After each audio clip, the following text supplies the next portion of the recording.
I'm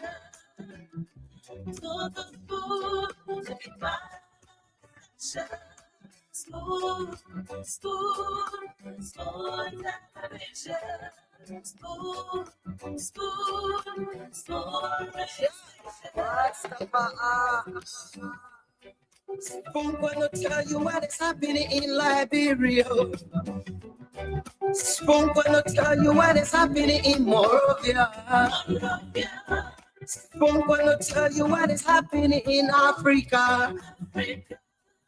Just to spoon, you know. If the children crying for starvation, just to spoon. You want to get a news update, my brother, to spoon. You want to know what is happening, my brother, to spoon. Politicians want to make their decision, just to spoon.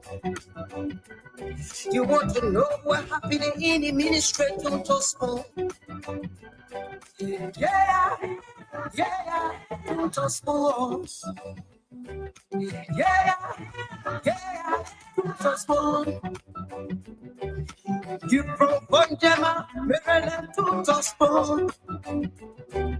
Yeah, to spoon. If you eat keep on crazy like my brother, to spoon.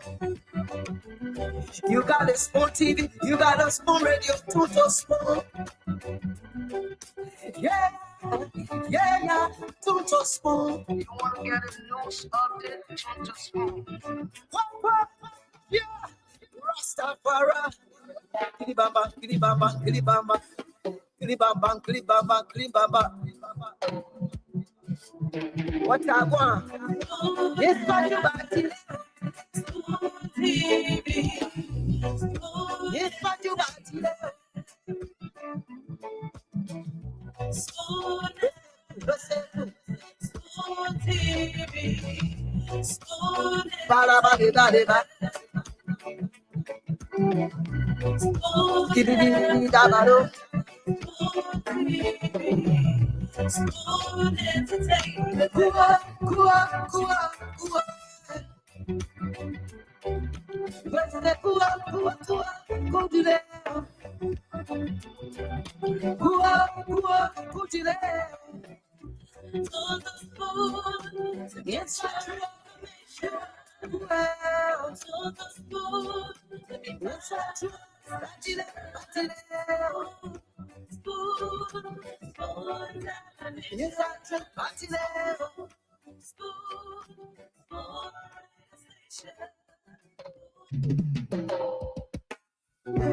Yes, I, a special one from the CEO, stand coming with the spoon. And your boy, right at the South Bend. On the beat. To get your information. To the spoon, to get my action. Spoon, spoon, spoon, television. Spoon, spoon, spoon, Spoon gonna tell you what is happening in Liberia. Spoon gonna tell you what is happening in Morovia. Spoon gonna tell you what is happening in Africa. Just to spoon, you know. If the children crying for starvation, just to spoon. You want to get a news update, my brother, to spoon. You want to know what is happening, more than to spoon. Politicians want to make their decision, just to spoon. You want to know what's happening in the ministry, to spoon. Yeah, to spoon. Yeah, to spoon. You from Bonjama, Maryland, to spoon.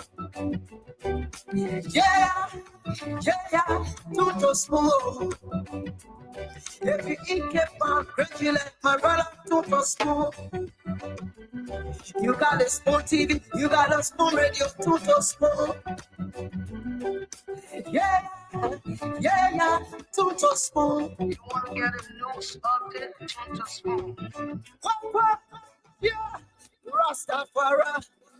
Kilibamba, kilibamba, kilibamba. Kilibamba, kilibamba, kilibamba. What I want? It's my body. TV. It's my body. Spoon TV. Spoon. Ba-da-ba-di-ba-di-ba. Kidi-di-di-di-da-ba-do. Spoon Entertainment. Kua, kua, kua, kua. Kua, kua, kua, kudile. Kua, kua, kudile. Yes, sir.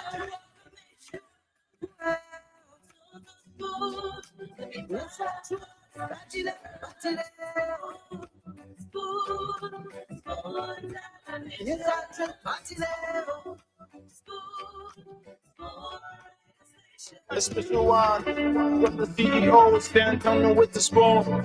And your boy riding the South man. Rogers on the beat. To get your information. To the spoon to be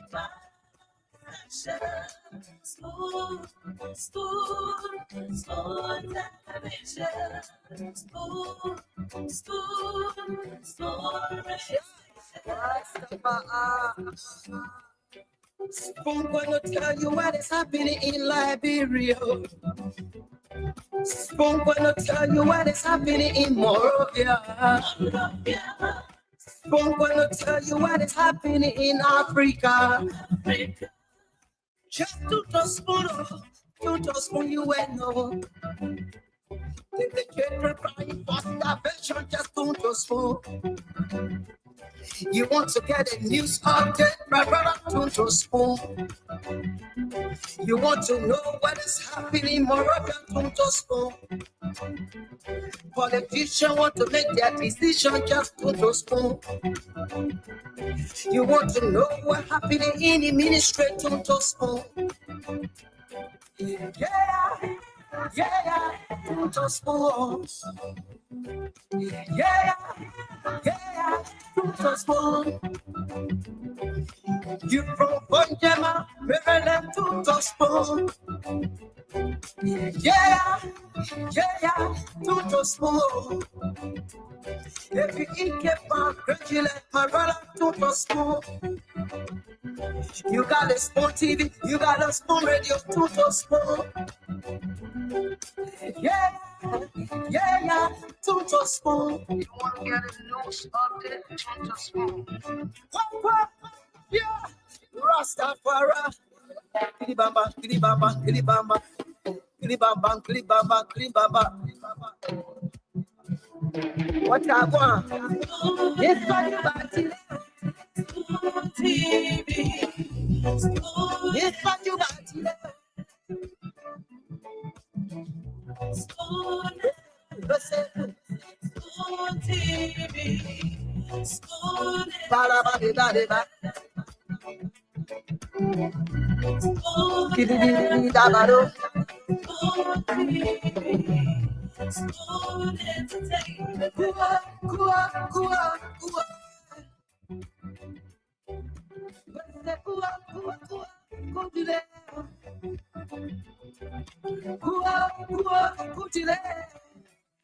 To the spoon, yes, sir.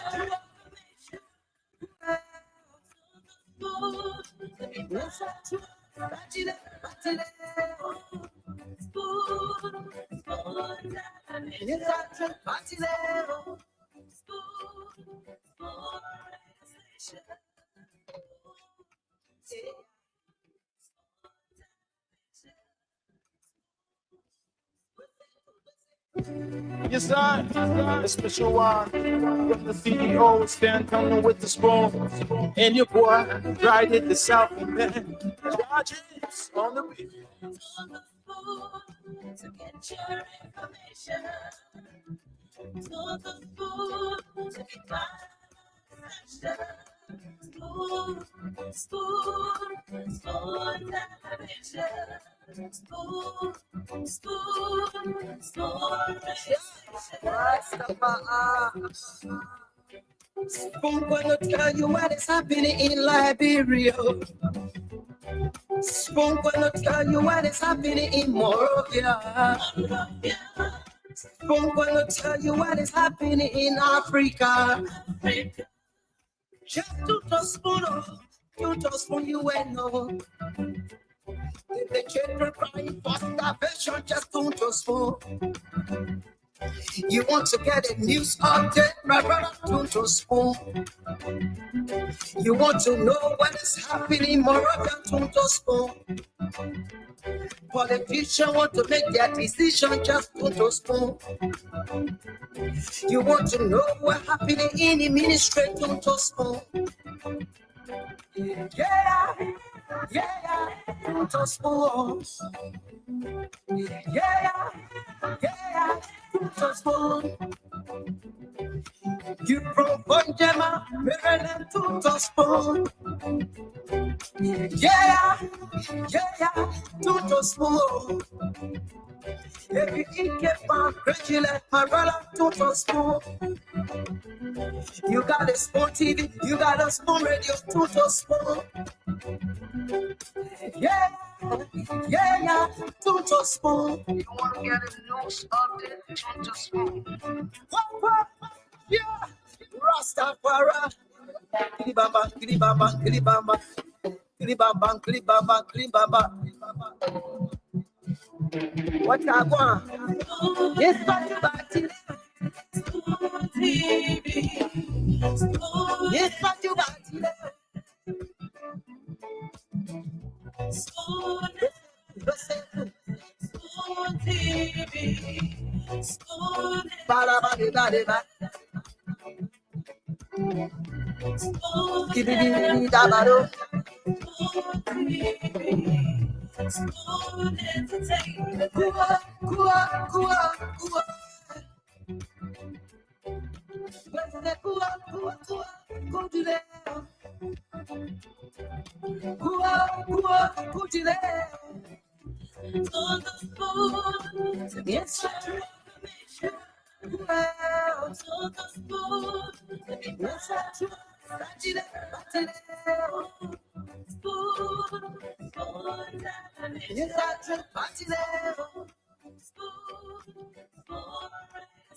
A special one from the CEO, stand coming with the spoon. And your boy, right at the South Bend. Charges on the beat. Okay. Good evening. Good evening, a pleasant welcome. Yet another very, very fascinating, informative, intriguing edition of Phone Talk, biggest nighttime show. Audience Congo Town in Monrovia, Liberia. It's a pleasure to be here once more. Gonna tell you what is happening in more. With CEO and his team of panelists. What is happening in Africa? Here shortly. Just to the Analyze spoon, you will know. some of the trending national issues in the country. Just to the spoon. Because Want to get it? we open the line so that you can call us and tell us what's on your mind. Feeling more than to the spoon. Welcome to it. Politics Phone Talk. to make that. That's someone to listen alongside to or view alongside to. You want to know. I'd like to say good evening to all of you watching. To the spoon. If you're watching the diaspora right here in Liberia. To the spoon. Welcome and let's have a wonderful time together. Yeah, We like to to the spoon. open the line that they've announced so that you can call in To the spoon. and tell us what's on your mind. That's the first segment of the show. To the spoon. Call us, tell us what is on your minds. You know, there are lots and lots of brainy issues on your mind, things that you want to kind on pertaining to the government, pertaining to national training issues. Call us on 0777 1075 0555 101075. Those are the numbers to put you through on this beautiful, beautiful Thursday evening. So let's take our very first caller. Who's this person? Good evening, your name and where you join us from? Good evening. Good evening. Your name and where you join us from? I'm Oscar Zigman calling from Bomba City, Nima. Oscar, please go ahead. Yeah, what all my mind have to do with Major C, the own company like in the keeper that are taking our resources, giving little or nothing to with the Liberians. The manner in which they're treating our people is not going down well, and the labor minister here is in it. Because for the matter remains that aliens coming to this country making more than 5,000 United States dollars a month, and you have your Liberians that working with the company making little or nothing like 200, 300 US, and the labor minister went and go and give them working permits. Start going down for us. So I want the way the Senate called upon the labor minister to withdraw all this working permit for these people. I want them to take it serious because it's not helping us. That is why I'm waiting to generate funds for government. It gets a pressure citizens to generate funds to enrich the government and stuff. Thank you very So much. Let's talk to another person. Good evening, your name and where you join us from? Good evening. I'm Eric P. I'm calling for Tubo Village. Let's hear you, Eric. Where's on my mind is our the house of error. The house of error, they not everyone say they won't pass. Muslim holiday, Muslim holiday. How about we the traditional people there? We need a holiday in this country. Because Christian Muslims there, every holiday traditional. I need because we the traditional. We need to pray our devil also. Our devil. All the trap need to bring the devil and celebrate that day to be a holiday. Thank you very much. Thanks for calling. Let's take another person here. Good evening, your name and where you join us from? Good evening. Are you there? Your name and where you join us from? Can you hear me now? Yes, I'm getting you. Go ahead. This is DJ Cousin. I come from resident Alapasi, Sinker. Please go ahead. Let's hear you. The problem I have, and I thought to call all these days, but let me tell you the main what's on my mind. The little girl that your journalist interview, I have zero problem when people saying the girl is not going to school and putting it on the government. They girl was born 2011. She's 14. And she in the first grade. The CEO should check that thing very well. And she in the first grade. What was the cost of the government? If she's 14 years old in the first grade, if the government staff will go to school, what happens from 5 years old to 10 or to 11? So they should check that girl very well. And I think people should have pity on her, but not to say you're raising funds and putting pressure on the government. That's one take. I want to see you take this very seriously. Thanks for calling. Thanks for calling. Let's talk to another person. Hello, your name and where you join us from? Oh, it's Malobu Gizili from my TV. Okay, please go ahead, Malobu. My concern got to do with the people just not really on food business in the country yet. We have been suffering no development. They probably working now for all to find our own food. They probably want to find food, but whole day probably not bringing food. They probably not bringing food. So what they probably mean. So that really hurt my mind. I was asking to say to you. Okay. Thank you for calling, yeah? Okay, thank you. All right. Yeah, so folks, this is the Spawn Talk right here on Spawn 107.5. We live on our various social media handles. Spawn TV Live, Fabric TV Live, Super TV Live, and via our YouTube channel. The show is also being simulcast via Fabric Radio 101.1. So you can catch us up on any of these platforms and listen or view the show this beautiful Thursday evening. But we are giving cash out this evening. So if you want to win for yourselves some big money here, all you need to do is to dial the playing code *255 *2 hatch, and of course you stand a chance to win for yourselves some big money here. So let me get the code right for you this evening. So it's *255 *2 hash. Yes.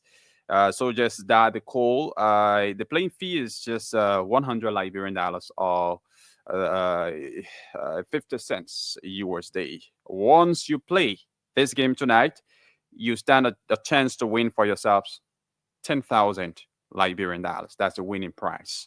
All right. So you can play as many times as you can, because it's a raffle draw. It's a lottery. So the more you play, the more your chances are to win. So we are watching our dashboard here, and we'll be drawing more winners, and folks will be walking away with 10,000 Liberian dollars here on the show. We probably will call up some of the lucky winners. So play. The more you play, the more you win. Let's go back to the lines. Let's hear you. What's on your minds about the trending issues in the country? Today, there were a lot of trending issues in the country. I don't want to preempt some of the things that the CEO and his team of panelists will be discussing here, but they will come on, to digest and dissect some of those issues. But let's go back to the lines. 07777 1075 075 Good evening. Your name and where you join us from? Hello. Yeah, go ahead. Let's hear you. Thank you. I call for this question. My name is Lawson Augustine Sagashas Wisdom. What is on my mind this evening that to do with the Labor Minister, Kasada Kubakra? Kasada Kubakra is a complete embarrassment to our country. As a minister, how will you say that you do not know the job title permit that you have given to foreigners? How will you get somebody a job and you do not know any description of the permit that you are given them? If you check as the Kubakra record, he does not have any good record. The man is corrupt. So I think President Bwaka now need to call Kubakra and then teach that man, because it's a complete embarrassment in our country. Thank you. Thank you very much. Others are on the line. Let's talk to this person. Hello, your name and where you join us from? Hello? Okay, let's talk to this other person on this line. Hello? Good evening. Good evening. Let's hear you. Thank you. I will make defender. Civil Bazabo and no, yes, it's so to have President Bwaka to be president of this country. This president don't mean business to the Liberian people at all. President went and the tax money and went with cabinet street. When the cabinet street telling Liberian people that everything in Liberia is okay. Meaning, we can find money on the street, we can eat 10 times a day. If everybody is, happy in the country. What the president was speaking up for a man for it?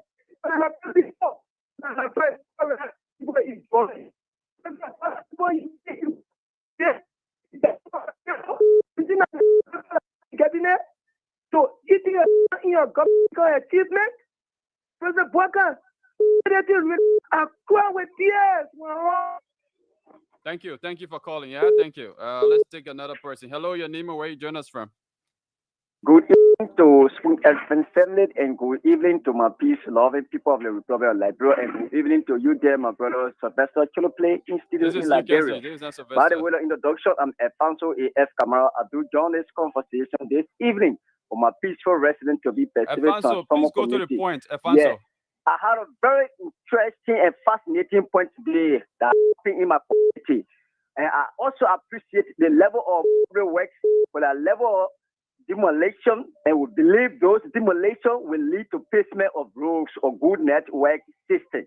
And I want to tell them, when they're going to those places to break down, if they are going to have any dialogue or conversation with these party rights people that have places that people are occupying ready for that, they should please involve the renters into the case. Because a place today, people crowd with here. They knew very well, probably had nothing there when they exploit people to take each person to pay 1 year's rented that costs 1,200 years around Calando bed. But the community is transformer. Thank you very much. Let's talk to another person. Hello, your name and where you join us from? Good evening. Good evening. Let's hear you. Yeah, the voice card. Your line is breaking up. You want to do some adjustment? Yeah, go ahead. Let's manage to hear you. I said this card. Okay, call us back. Your line is still breaking up. So just do some adjustment and call us back, please. Let's talk to this other person. Hello. Yeah, guys. Good evening. Good evening. Let's hear you. My name is Hussein. I'm Hussein Kewo. I call from Jacobstown in district number 2. Yes, thank you for allowing me to speak what is on my mind. So I want to use this opportunity to appreciate the Ministry of Information through the Minister Jeremy Pia for the regular press briefing, and also to appreciate the ministers and officials of the government who have gone to a platform which we call the Class Reloaded, to continue to inform the Liberian people about the workings and progress of this government. Today, they had a guest, which is the Foreign Minister, and the Minister of Information will be appearing. They're going on that show to inform the Liberian people about the workings of the government and to demystify some of the myths that Axel Jackson and the rest of the other guys who will sit in the grave, will misinform the people, will not talk about the progress of the government. Hello? I'm David. Okay, David, go ahead. Yeah, well, my mind. I want some people to invest in when I work for money, at least you're selling liters for $150. When I get that money, you can invest when I'm investing for $150, how will you buy a liter? Okay, thank you for calling. Let's take more calls here. Hello. Hello. Your name and where you join us from? Thank you. I'm Zuba. Let's me call from Cornwall. Okay, let's hear you from Cornwall, Zuba. Thank you. Sometimes I hear people who say, President, we are President Boga carry on.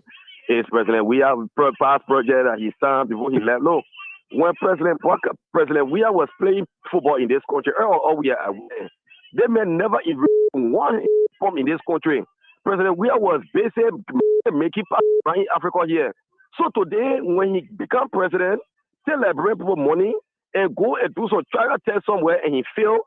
President Boga is there developing this country, and someone will sit down and say, "Oh, you know, President Boga doesn't have a new project like President we have project in any." So the project for Giba talk of bridge all over the support bridge. So should President Boga leave that project so Liberian people can suffer? Should President Boga leave all the corridors that President we are, that pretending engagement that he did? He left and. So should President Boga leave it so Liberian people can suffer? So my word to President Boga tonight is that President Boga should even go as well as even in President we have former President we have room. Wherever project that he ever pretend to touch and he never do, we should do everything to develop our country. We got no regret of 40 days president. Then he end all President we are unfinished project that he could not even finish. Thank you. Okay, thank you for calling and thank you for making your point. 0777 7710750 555 Again, Spawn FM in collaboration with Win Liberia is offering 10,000 offering 10,000 Liberian dollars today on the Spawn Talk. I think this is the second time for this program to be announced on the Spawn Talk. Yep. So 10,000 Liberian dollars is up for grabs. Several persons will be winning that here.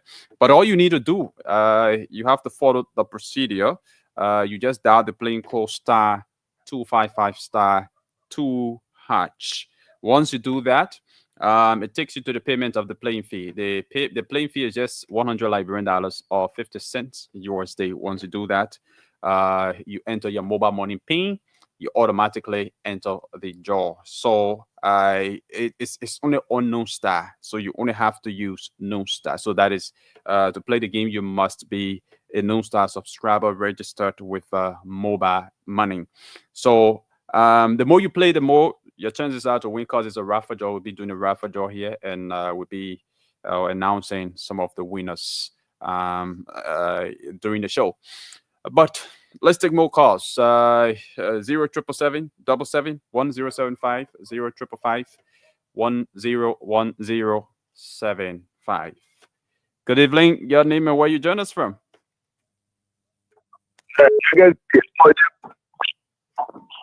I'm okay. I'm okay. Let's hear you. You guys is there, man. Adama Kane, like no more for a half bear. You say, I'm gonna get a half bear. But you're not bad. I mean, speak to you. I can't be friend with you. Adam, I give you a number. Oh, yeah. Rest business, you know, looking for your right. No, they not call me. They not call me. The one who represent the great. I'm gonna give my number to him. Give to him. Adam, but Adam is supposed to call me now. I give you. No, I don't get your own number. No, like I call nursing call. They not get your number. See, I can call. I get nursing call number. Lose I seven. Only your number and I get. Okay, all right. You need to try me get it happy about. Thank you, my man. Adam, let me take your number again, please. Yes, I mean give my number to you. Yeah, I'm call it. Yeah, call your number. Let me see. Call your number. 0888. 0888. Yeah, there. Where's more? 0888. 91. Okay, 91. 38. 38. 64. 64. Adama. That's my number there. Okay. Don't forget on that. Adama, listen, I'm flashing you right now. So right after the show, you call me back, yeah? Okay, do it now. All right, thank you. Okay, so I'm flashing you now. I may not be able to call you, so you should call me. I will call you. Okay. All right, thank you. Let's talk to another person. Here. Hello, your name and where you join us from? My name is Michael TV. I'm calling from Ria. Michael, go ahead. Let me tell you something like people making a lot of plans, talking all kinds of things between we are. Hello? Yeah, people making all kinds of statements on the radio station and I read. The other quarter that dropped a line saying about President Joe Boakai going to we are bedroom, the unfinished project. We shouldn't have to kind of talk. This is our country. Any president win it for other us. I from Liberia, what I support Joe, we are not win for President Boakai win I'm a president. So we should have that talk. We shouldn't be talking negative thing about the party leader and they don't want we creating enemy shit. So please, we're on the radio station, you're a part of color looking at statement. We need a more country power. Even work out completing our job project and not me anything. Thank you. So Thank you. How to say, yeah. Thank you. Thank you very much. Thanks for calling. It's 34 minutes on the flip side of 8 o'clock. You're listening to the Spoon Talk, and this is the Speak Your Minds segment on the show where we give you Liberians the opportunity to call in and tell us what's on your minds and give you a perspective on some of the trending national issues, or probably inform us about what's happening in your communities. So the lines are still open, but don't forget, we are giving out 10,000 Liberian dollars on the show today, and all you need to do is to follow the instruction, dial the code *255 *2#, and once you dial that code, it takes you to the payment of the playing fee. It's just $100 or 50 cents. And the next thing is you enter your mobile money password, and you automatically enter the draw, and you stand a chance to win for yourselves 10,000.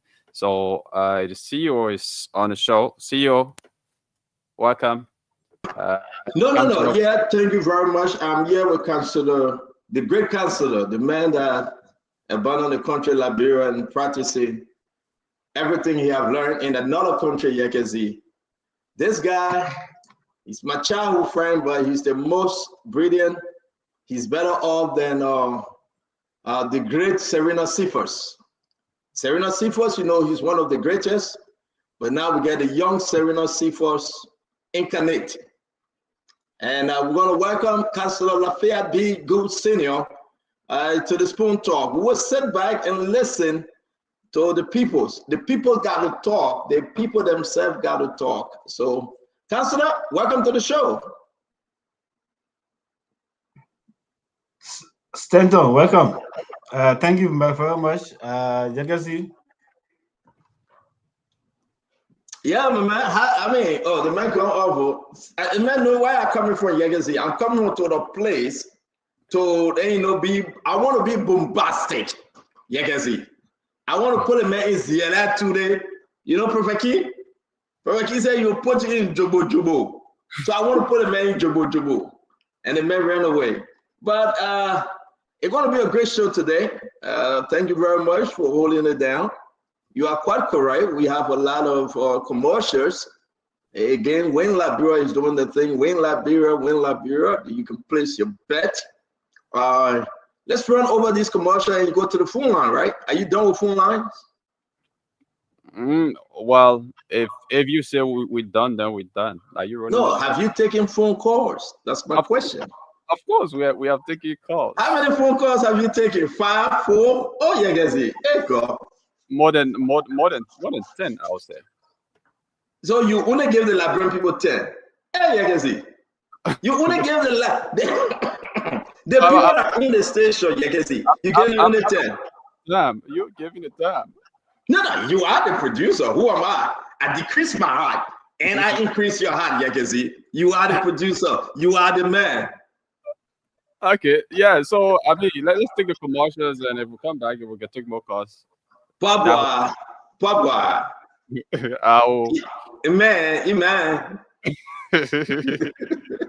You're not allowed to keep you. No, I will. You know what? You know, Jeremiah Kun promised to teach me Mano and Gil. Okay. You know?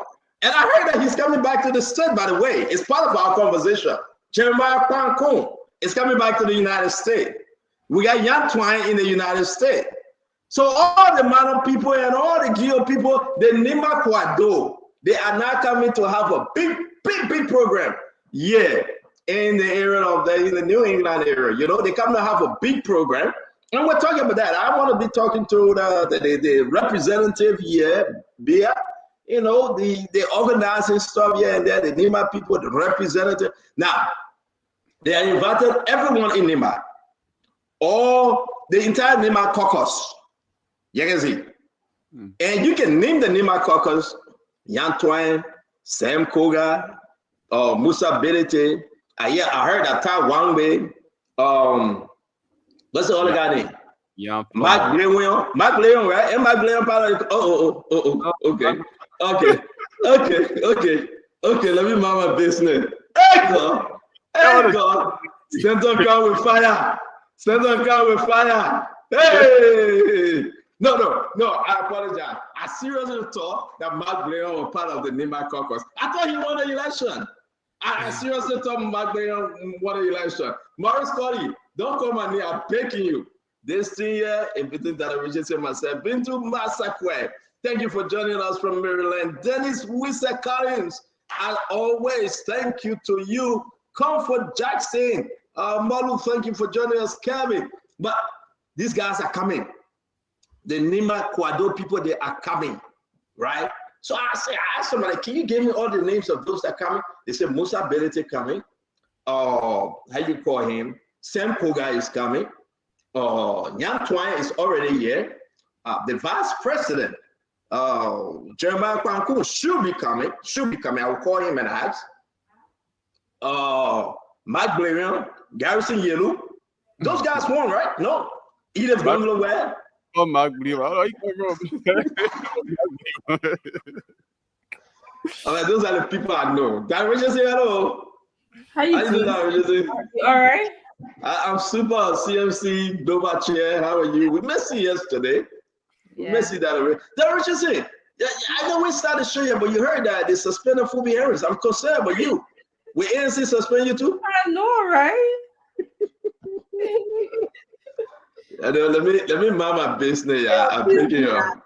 Fumi, let me mind my business. I'm talking too much because I'm in spirit and I'm in truth. But Fubi, why didn't you suspend me now, Fubi? Fubi, I don't know. Maybe a suspension letter coming that originally. Maybe they're afraid of you. But you're the whole vice chair now, so. But I heard that Fubi leaving the party. I heard that today. I had a long conversation with somebody today. Say Fubi leaving ANC.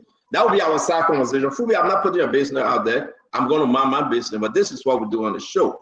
So, guys, we welcome all of you. I really love my Liberian people. Let's recognize some of the people. We got Barbara Bobby Chaz. Hey. Oh, but when are you speaking of Dada Richardson? You said Dada Richardson, what's up? So, saying you refuse to talk to me, I'm not calling your name, Barbara, at your business. Barbara, let me move. No, but she refused to call my name. So, you got to say hello, Stone family. You don't have to call one person name. People here, they are jealous too. I am jealous. I'm a jealous person. Somebody is watching from Saclay-Pierre. Saclay-Pierre, Joseph Doronion.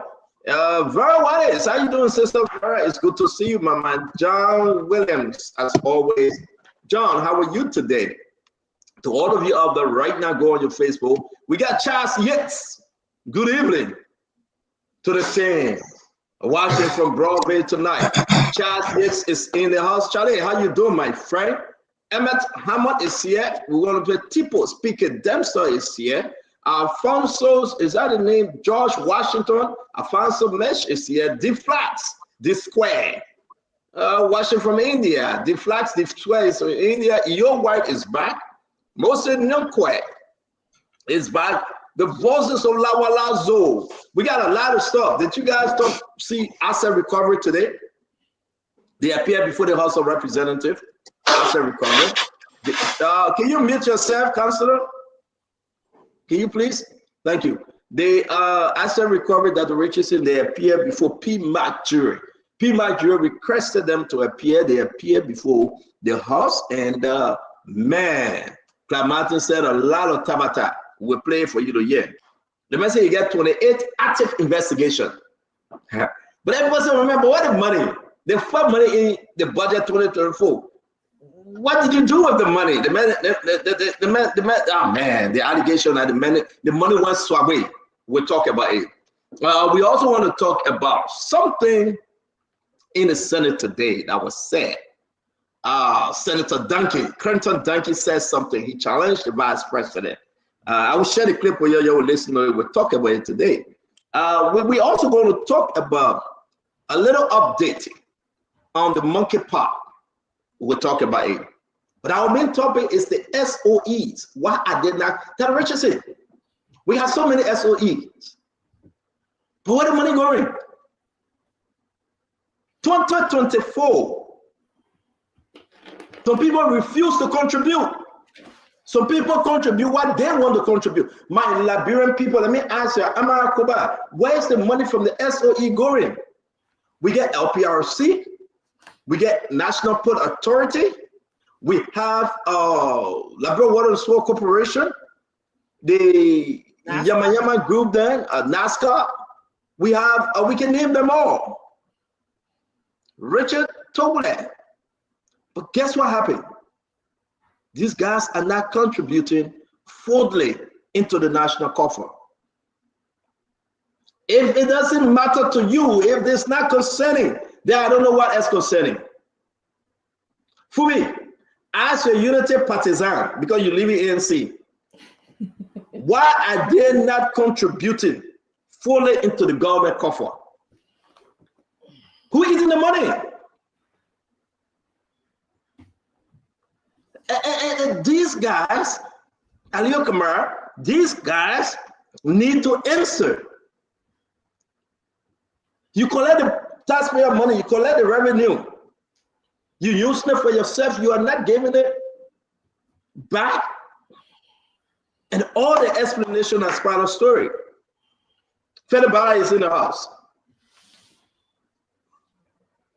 Byron Taylor is in the house. Alex Blias is in the house. Can all of you just go on your Facebook and on your YouTube and in all the text messages and share the show. Because a counselor, this is a serious business. I want us to go to the phone line briefly. When we get ourselves adjusted, set up, and I heard you coughing, I'm going to send you some antibiotics, wherever you are. Drink some water. I will send you some coffee to counselor because I understand. I don't want you sick. So I'll coffee now. No. No. You see. No, I just pray for mosquitoes. That's why I just pray. Oh yeah. Oh, just talking about mosquito. I'm good. No. Mosquito where? The man go for me. Mosquito. Africa bigger problem than mosquito. Oh, we say that mosquito where? Africa bigger problem than mosquito and malaria. Wait. That Richardson. Yeah. Have you heard about mosquito? The man say using spray, gun spray. Mosquito. You know, I can send you the picture of one mosquito so you can post it. I can send you the picture of one mosquito so you can post it. You see how you're looking. I beg you, please do. One African mosquito. I have not heard of a mosquito in a long time. Yeah, neither have I. For me. Yeah, my friend, I come in. No, send a picture, guys. The man gotta go off again. Can we open the phone line? I know we're going to talk some mystery, but we got a few more minutes left. That reaches in. So the mosquito can carry your ear. I haven't heard one for a long time. Nor have I seen one. Yeah. Yeah. You don't have a mosquito? Where I see this, I get mosquito around.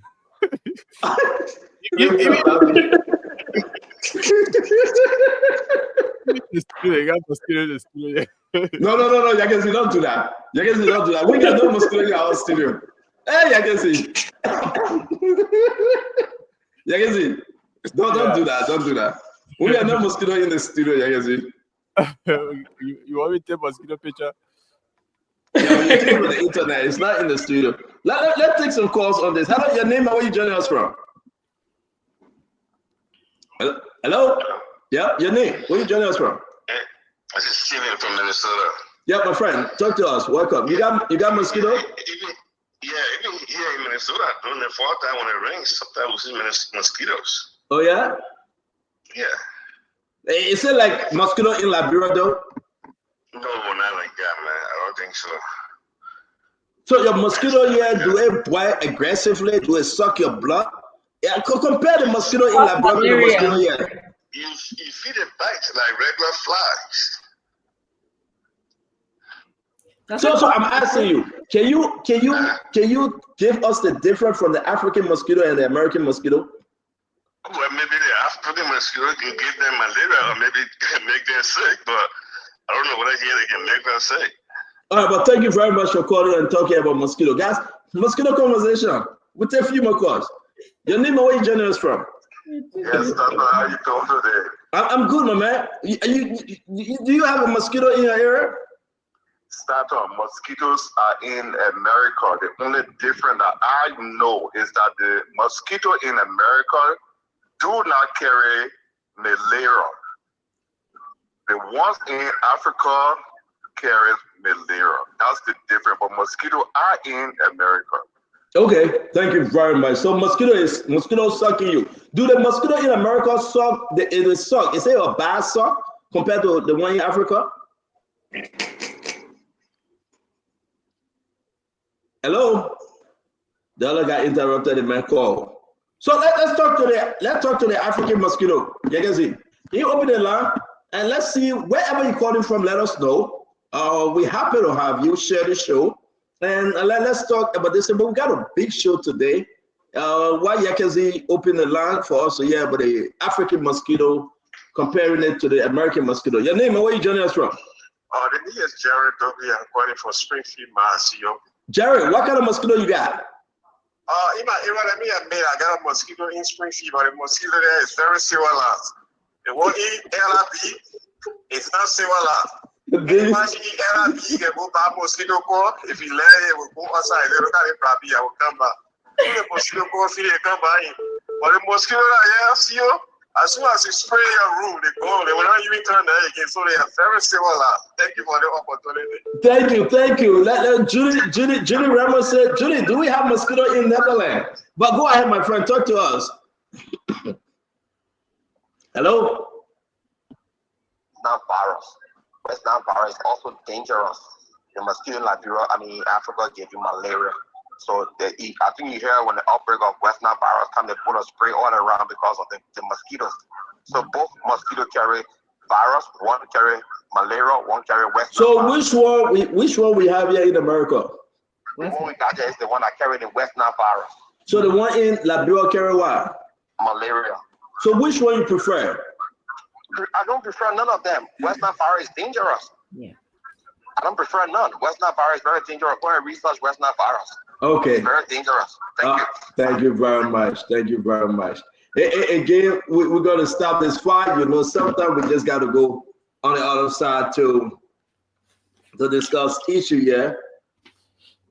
Well, okay, we got your message here. Where is James? Yagazi, come on. Are you on, Yagazi? Yagazi, are you good? Yeah, I'm good now. We have some internet issues. Yeah, but I just saw it. Are we good? What's that? Is that spoon or what? Pardon? Are we good? Yeah, we're good now. We're good. Yeah, I'm getting a message here on Super. Do we have Super on? Yeah, Super is on. Yeah, but we have an issue with Super. I'm just saying that. Can you call James? Okay. Yeah, there's an issue. So let's see. Yeah. Let me see. Yeah, but we're good on Facebook, right? Yeah. On Spoon. All right, so call Jim, they resolve it. All right. Your name and where you joining us from? Your name and where are you joining us from, please? All right, this person got a problem. We want to say thank you very much. You can see, I see that Darius is in the back. We got a big show coming up today for you. We want to welcome each and every one of you. Wherever you're joining us from, we want to welcome Mika Scott. We want to say thank you. Frank Sakor is here. Binta Barreto is in the house. Lawrence Fala is here. James David, we want to welcome you. Morris Colley is here. Chris Gapte is here. Filemon Colley is here. Pierre Campbell just joined in. We want to say thank you for joining us from Atlanta, Pierre. It's good to see you. Patrick Davis, it's always good to see our brother Patrick. Again, all of you that joining us, continue to share the show. Charles Appleton Jr. Do you have mosquito in your area? What do you do to prevent mosquito bite? We got a big show for you today. We got asset recovery discussion, the SOE discussion, the supplementary payroll you heard from Jay Marvin Code today in the house. A big argument, the challenge to Josiah Jokai, the misappropriation of the different distribution about the supplementary payroll and who receiving what. We will be discussing it. We also like to say to you, we get an asset recovery projection of 28 active cases, but people begin to ask Martin, where's the money that you received last year? The total received last year was $1,050,000. The executive branch ordered the finance minister to give $300,000, the initial start, and then in the budget they have $750,000. What did they do with that money? Where did the money go? As you ask Clamartin becomes stubborn. We will get into it. We got all those documents we will be sharing with you. We also like to share with you the conversation that was brought up by Senator Creighton Dunkey of Sano County. His challenge to the Vice President, Jeremiah Pancon. And other big issue coming up, we want to say again, let's hear from you. You are always welcome as you join us. And let's have fun. We are not enemies. We are all Liberians fighting for the common good. Dr. Richardson, let's hear you. Welcome to the show, man.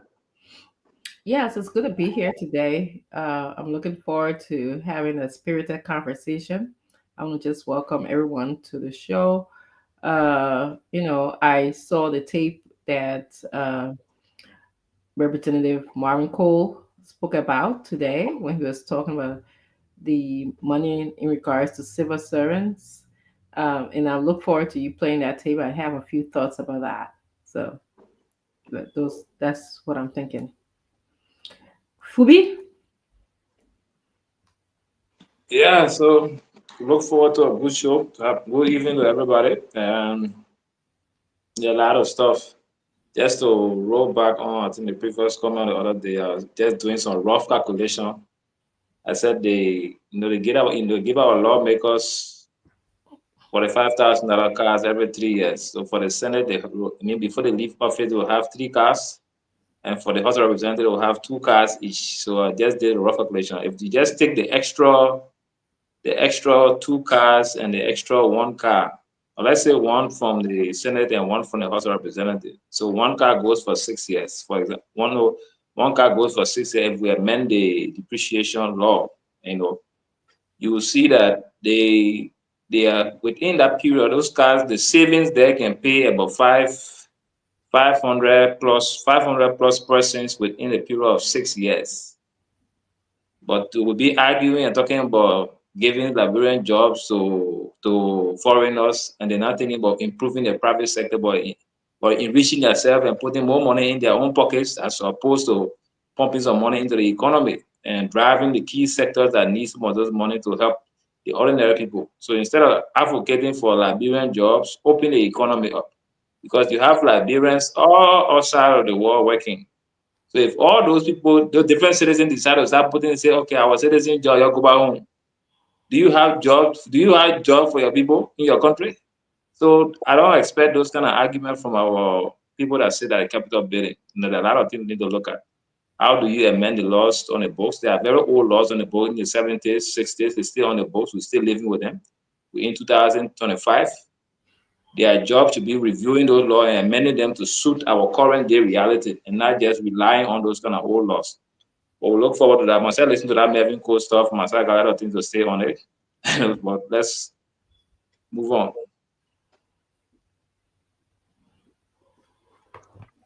All right, let's hear you. I mean, that Mervyn Code stuff, his challenge to Josiah Joker would play is very important. That's why we brought in Darius Toad again. He always breaking these things down. We'll listen to him. Councillor, let's hear you, sir. Thank you for the opportunity to stand on, and let me say good evening to Dr. Richardson and Obi. The yellow woman has appeared. It's just Glenny. How are you? How are you, Cos? You okay? Yeah. I'm good. Okay.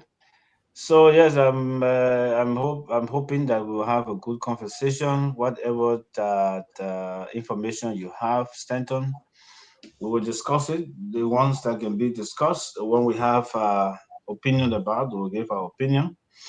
I also take cue from Phoebe Henry's opening statement when he talked about the lawmakers getting cars, and not prioritizing the private sector, improving the private sector to give the citizens jobs. I think Charles Taylor bought one car for his lawmakers, for the 51st members of the 51st for 6 years. One single car, Charles Taylor. As those people, he bought them the same car. They didn't have no. They bought it and they put it to blue cars. Charles Taylor did it. So the other success commission position should not be getting 2-3 cars in the office. The law will be amended to provide. Yeah, I think we're having a problem with the councillor. Let me welcome you, Darius, again, your second night here. It's good to see you. Thank you for joining us from the studio.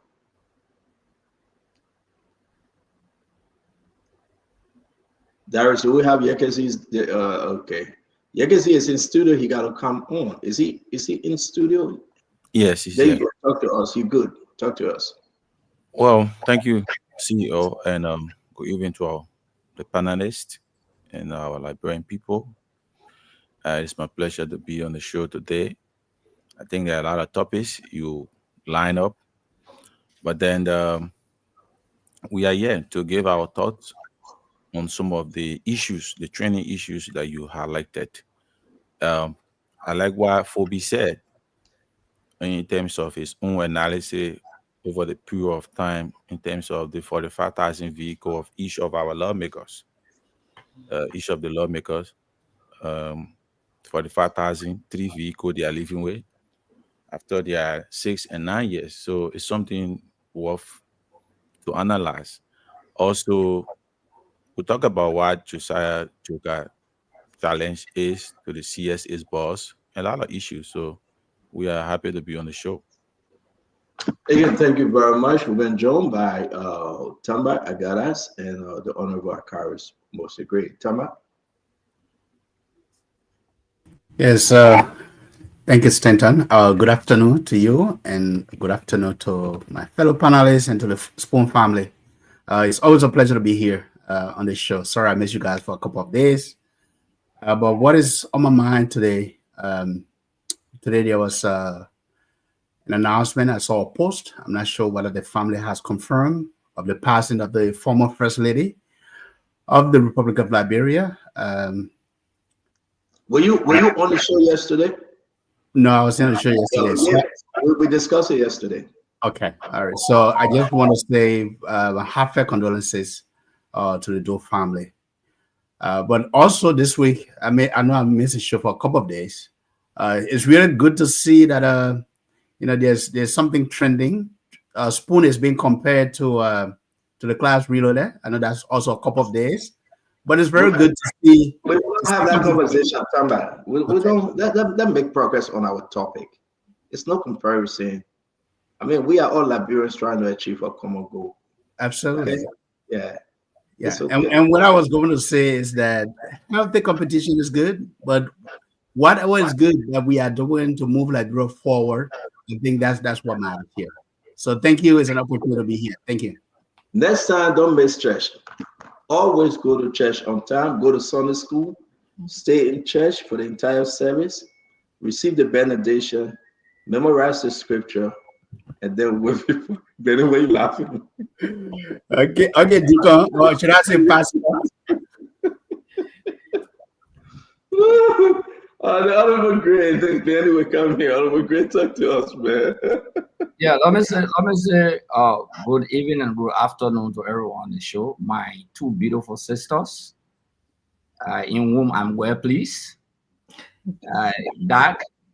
You just know straight as skin talk. You just know that I'm black. Siente que me be jealous, oh. Siente que me be jealous, oh. I was just telling the man for the show. I was stopping from coming. For what is if you say that again, I'll stop you from coming. I beg you. I beg you. You can't muffle my free expression, man. But no, but on a very serious note, the reason why I try to appreciate and all of the time, it's not ordinary, for women to be in the midst of a dominant male society, and wake up almost every day to be on the show. It's not an ordinary thing. And the standard grounds, they are very brilliant. Sometimes we differ on issues respectfully. I respect them for that. Okay, but I must pay homage to them. To be frank with you, they are very strong. They are very powerful. They've been very consistent. I agree. We thank you. We take it. Anybody we want to take it at a best. Me and Dr. Francis, we take it. Yeah, but fully, good afternoon or good evening, Daros, Tamba, and Councilor. Today on my mind, usually I think the teasers are very good, especially with the expressions of the people in the various communities to know exactly how our people feel out there. It's very important for the power march of our country. And also the issue of the CSA. It's very important to know the analysis of the CSA report and that of the SOE's failure to provide what the government require them to budgetary appropriation. And I'm still sticking on the Swakoko issue. The statement made by Swakoko is very significant because she made a powerful revelation and her case seems to be like a wish hunt than the actual thing that they are holding her onto. Because she made some powerful statement revelation. I don't know why those people are not invited by the LCC, especially when she said she there with the Unity Party women. She was instructed to give millions of Liberian dollars to them. She there with the party structure, and if they call her for corruption and actions, she said her actions are not unilateral. They have a goal. They have the managers. All of them were involved into it. They are not invited. And interestingly, the Unity Party leadership is not invited for receiving such huge amount of money when they are fighting corruption. So I think it was discussion with all fairness, and she was suspended immediately from her job, unlike the MCSS head who is still there, still operating with all the competing evidence. So I think it was a serious discussion by this panel. Maybe other people have other things on their mind, but for me, those are the issues on my mind tonight, and I hope we can exhaust the subject matter tonight. But thank you again, Stanton, for affording me. I mean, you're quite welcome, but you left early yesterday because of some issue that you had to turn to. We had some brief conversation on the Swakoko play, but we'll bring it up if we do have time to discuss it today. I mean, everybody believes that there were so many reasons that Swakoko came out, but was she the right person? Who authorized her to make the $2,000 payment for the scholarship? So we had that conversation, but we'll give you a chance to speak to it when we have time. Mrs. Glennie, let's hear your opening, man. Hello, everybody. It's good to be on, and we take the compliment, I agree. It's not easy also for us to come here every time to be with all these people, especially to work with Stanton is not an easy thing. But you know, he crew, I'm crew, so we're here. Dr. Rich is not crew, but the crew people understand that, so we're on it. But anyway, what do I say? We left off the show yesterday with Fubi's suspension. Fubi, were you reinstated? Anyway, I don't really have, there's so many things going on in the country. I followed the hearing today at the Senate. And so there are some things like at one point in time, some of the questions were leading the witness onto how he should answer, how the candidate on how what kind of hearing they had today? What was the guy for ambassador? Maurice Dukley. Yes, Maurice Dukley was for ambassador. Yeah. So it was good to watch it. I also got a call today from James Etta's aunt, and I shared your number. She wants to talk to you, Stanton. The young sister who died, she called crying, so sad. And I told her she wanted to be able to connect with you. I sent your numbers. Condolences go out to that family. Also, I know Martin Colley is really broken. So my heart goes out to him for all that he did. And I hope that would not discourage or deter him from doing that. So looking forward to the show and everything that's going on. I see that Darius is here today. So good. The Inko Sutu, we're here to hello, everybody. Listen, it's going to be a great show. We want to welcome each and every one of you. While we go on our commercial break, the first one for tonight, listen, guys, if you have your business out there, you want to connect, you want us to be part of your business, to promote it again, come here on the Spoon Talk. To be frank, come here on the Spoon Talk. We got a lot. Whenever we show you those businesses advertisement, right? Ask Honorable Great Man, the phone call, the bus check receiving. People just can't wait. I get people calling from Minnesota, an African restaurant, African store, tax people. Our brother, we just started showing Mr. Soiree. He said his phone line just going crazy. Immigration issue we're discussing. Our brother, Councilor Clinton, he's an immigration lawyer.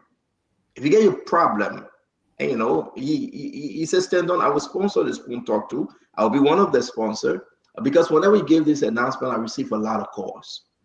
This is what we do. If you are watched by so many people in and outside of this country, so come and do your business with us. So today, while we take commercial break, the first one, I will ask every one of you, please share the show. Go on your YouTube, go on your Facebook, go in all the text messages. Let's invite everyone, because it's going to be a great day today. We have those videos, we'll be showing them. We have to document. But the issue here, who lying to who? And you can come from United Party, you can come from CDC, you can come from ALP, ANC, CMC, or you remain independent. But the Liberian people, they are speaking. Go on the street. We will be in every counties, asking questions in the major marketplaces. Are you better off today than 6 years ago? Is your life better? Is the country okay with businesses? Is there hardship? I mean, these are basic questions that we need to ask. Every one of you that listen to us, these are basic questions. So let's go on our first commercial break. And let's listen. If you get your stuff, again, I will put the announcement out. All you need to do, just reach out to my phone number, 609-649-4206, or reach out to James Goodey Flomo, phone number 231-555-1199.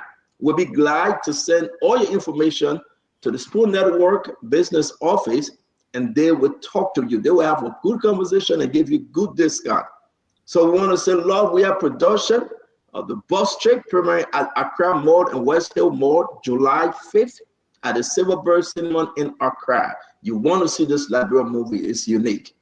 Also, it will be in Liberia at the TM Mall on July 12th at the Prime Cinema in Monrovia, Liberia.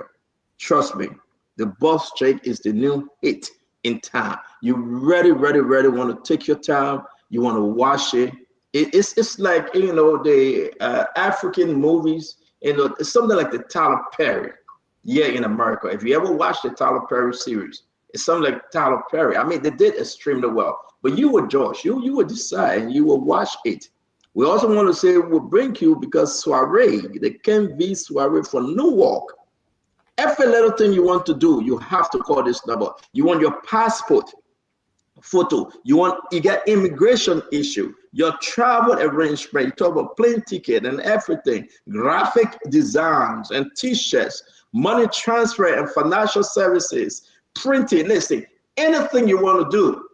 If you're in the Newark area, North Jersey, New York, Benton, Elizabeth, and everywhere around the Rutgers University area, you need to call Soiree, because he's the man. He knows the in and out. Reach him on his cell phone, 973-444-2250. This boy got magic. He's multi-talented. That's why he said can be multi-purpose. He will do everything. If he can, he will find a solution for you. If you really need to travel and you need it like yesterday, you are running late, call him. He will help you. Again, we want to say this is what we do here. Ken V. Suarez, CEO of the Ken V. Multi-Purpose. Check him out. 515 Clinton Avenue, Newark, New Jersey, 07108. You can reach out the office number 862-381-0413. And I also like to say, let's just go quickly to Win Liberia. Understand that Win Liberia is unique.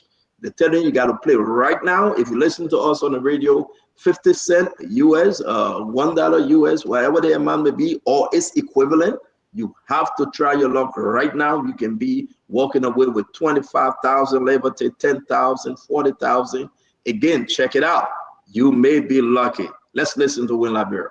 It's the Win Liberia jackpot. The Win Liberia jackpot. The Win Liberia jackpot on Spoon Talk. Spoon Talk. Yes, the Win Liberia jackpot is here. For just $200 Liberian dollars, you can win from 20,000 Liberian dollars, 50,000 Liberian dollars, 100,000 Liberian dollars, 200,000 Liberian dollars, 500,000 Liberian dollars, and up to 1 million Liberian dollars. For the Win Liberia jackpot on Spoon Talk, dial *255*2#. That's *255*2#. The more you play, the better your chances. It's the Win Liberia jackpot, the Win Liberia jackpot on Spoon Talk Live for just $200 Liberian dollars. you have it. We're going to bring the tax card. If you have your tax. Are you a W-2 employee? If so, this video is for you. I want to show you how you can legally avoid owing taxes. Even though taxes are withheld from your paycheck every pay period, but you still end up owing taxes at the end of the year. And you wonder why. It is not your fault. It is the tax code and the progressive nature of the tax code. We all start from 10% to 37%. So the more money you make, you're going to gravitate to another tax bracket unknown to yourself. So I can help you solve that problem for good. Okay? Now, you can text me or email me. My telephone number is 973-967-9510 or paul@yahoo.com. Call me and we'll be able to help you resolve your tax burden going forward and for good. Just for a little fee. Don't worry, this will solve your problem going forward. Thank you, and yes. Thank you very much. That's our first looking for one place that does it all. Jim, go ahead if you have another looking for one place that does it all. Come to King V Multipurpose in Newark. At King V Multipurpose, we offer photography and printing, flight and travel bookings, money transfer and financial services, graphic design, custom t-shirts, passport photos, business support, and so much more. At King V Multipurpose, we are also specialized in immigration consultation. Visit us today at 515 Clinton Avenue, Newark, New Jersey, or call us on our numbers. Better still, you can email our CEO, King V Swari. King V Multipurpose, where service meets satisfaction.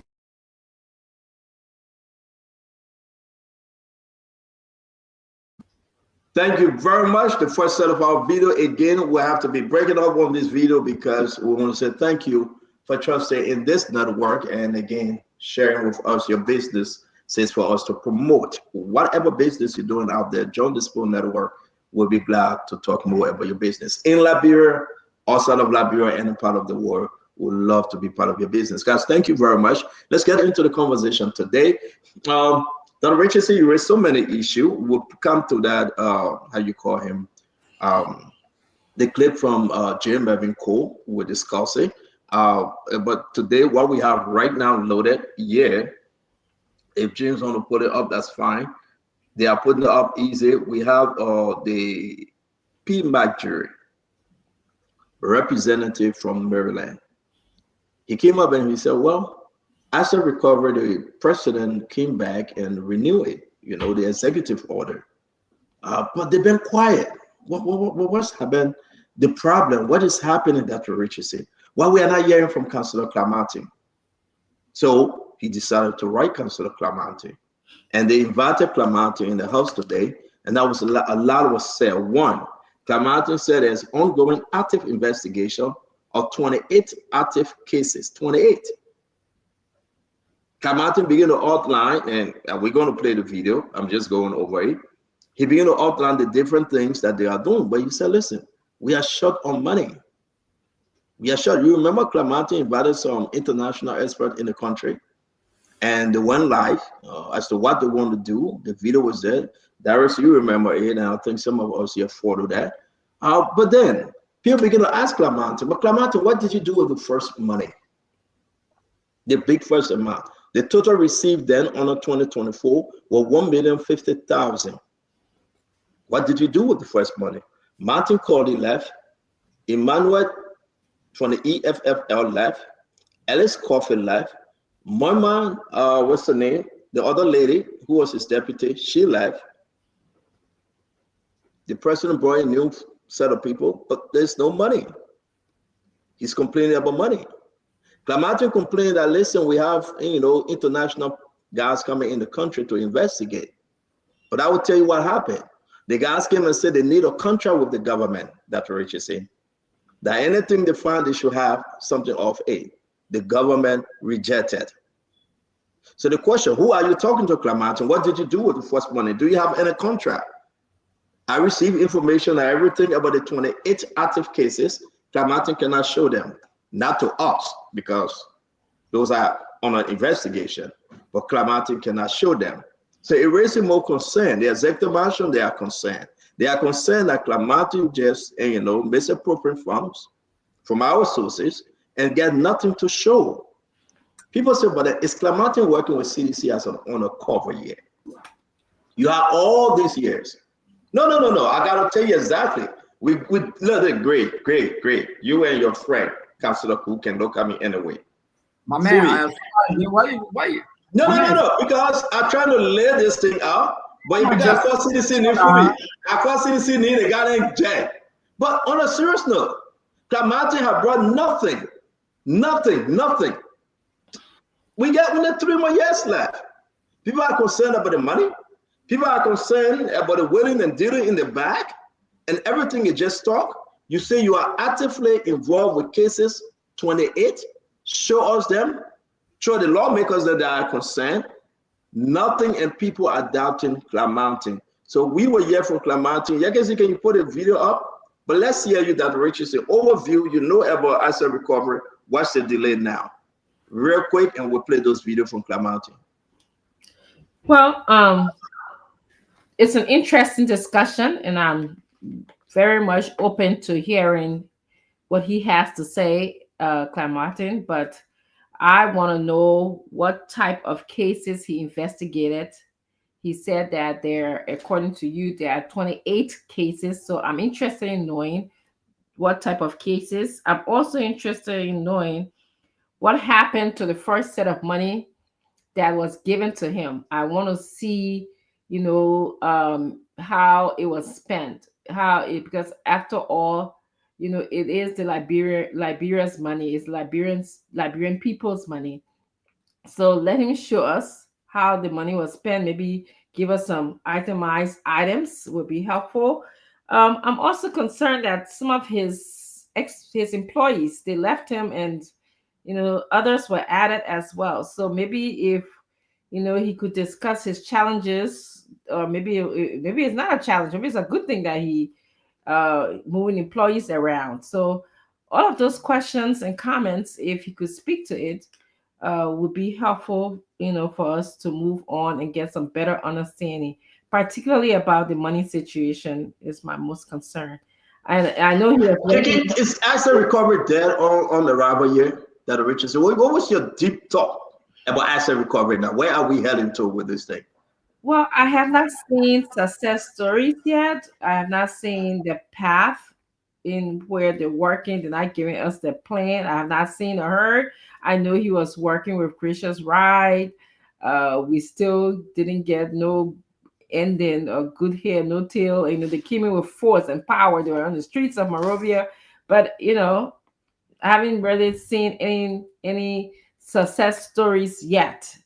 So I'm interested in listening to what he had to say today at the Senate. So thank you very much, Dr. Richard. So we're not spending too much of time. We'll play the clip and people can decide. But a lot of questions remain, says Glennie. Asset recovery study came up. They went out, what's the former police director car? They impounded his car. He got it back. Gracious Ride, yellow taxi. They took it back. They went to court. Asset recovery won the case. Blah, blah, blah, blah, blah. But here we are, Glennie. The money in question, there is the call for audit. He refused to call for audit. I can say that to you. People are concerned about the money. Permanent good people left. The president made new appointment, but everything is on hold, stagnation. He brought in some people in the country. The people say, let's sign. And that is right for them to do. If we confiscate anything, let's get our percentage. That fell flat. The people left. Glennie, what's your thought on asset recovery? So I think because this is these are serious cases. I want to stand corrected. He said they've looked into 28 cases. They're linked to different things. 17 of those cases, he said, they're nearing conclusion. So that means we should look up to people being prosecuted soon. It is important that, and every time we come, we say these things over and over with things happening. What is the redress? Some of the stuff, we don't get any closure onto them. We go to the next story and the next story and the next story. I would hope that this asset recovery thing is one that's key for President Boyka's government. It's something that they talked about that they would do. So, and to hear this and hear the money that is being spent, and we have not seen anything substantive from what they've done, I think that's going to be a serious problem for the legacy of this government. So we hope that, I know the counselor were in school together, university. So I would hope that there is some serious work that he's doing, credible work that he's doing, but it's left to be seen. And maybe he can come out and say who investigated, whether he investigated Glenda. He can come out and say, oh, I'm looking into Glenda's file, Glenda has this or has that. But periodically, I think the citizens should be informed of what is being done. The fact that we are not hearing what's being done, we're making some assumptions, and let's hope for the better. That when we do hear from Councillor Martin, that we will understand that this was the work they were doing, they were credible work they were doing. But these are not play allegations. These are serious things, and I think the government needs to take it serious, because you can't just go and accuse Finabono, Precious Ride, and then we hear anything else. That was the only alarming thing. We need to be able to hear other things that's happening so that we know what's going on. This Stanton is on the phone. No, I'm not on the phone. Let's go ahead. Again, we will come up to tell the Liberian people the whole asset recovery. It looked like just another cow cash taking money something. They have not paid some people since January. Honorable Gray. They shouldn't hate you. The building they are living, the building they are renting is an empty building. Stand up. They pay but talk to me, because I want to share some messages. I'm receiving information for the nation to see that what Martin did over there today, it was just nonsense. You know, we come here to have program for the Liberian people to listen, because with me, I will not say we. I still believe in Joseph Yimabwaka. But if people play game out of Joseph Yimabwaka, they are playing game out of the country. So whether you believe in him or you're not, this is our independent right to tell the Liberian people where we stand. Let's hear you, and I will share more information on this. Yeah, you know, I religiously listened to one of the senior brothers, Coffee, who resigned. He struck very important points. He struck the issue of audit. He struck the issue of professionalism, expertise instead of experts in the area. He thought that capacity was also a problem. In terms of having the caliber people who will actually go after assets recovery, having the technicality. And from the day they appointed Martin, for me personally, I feel that he was not the most appropriate person to go after former government officials. And I've had no regret for that statement. I told him I've been one vindictive. Now they've been vindictive, and we have now had sufficient evidence and want to go after people to create a kind of smoke screen. In fact, I remember last day, Mame said something very important on the show when he said, it seems to be that the government now just want to blackmail former government officials or prosecuting them.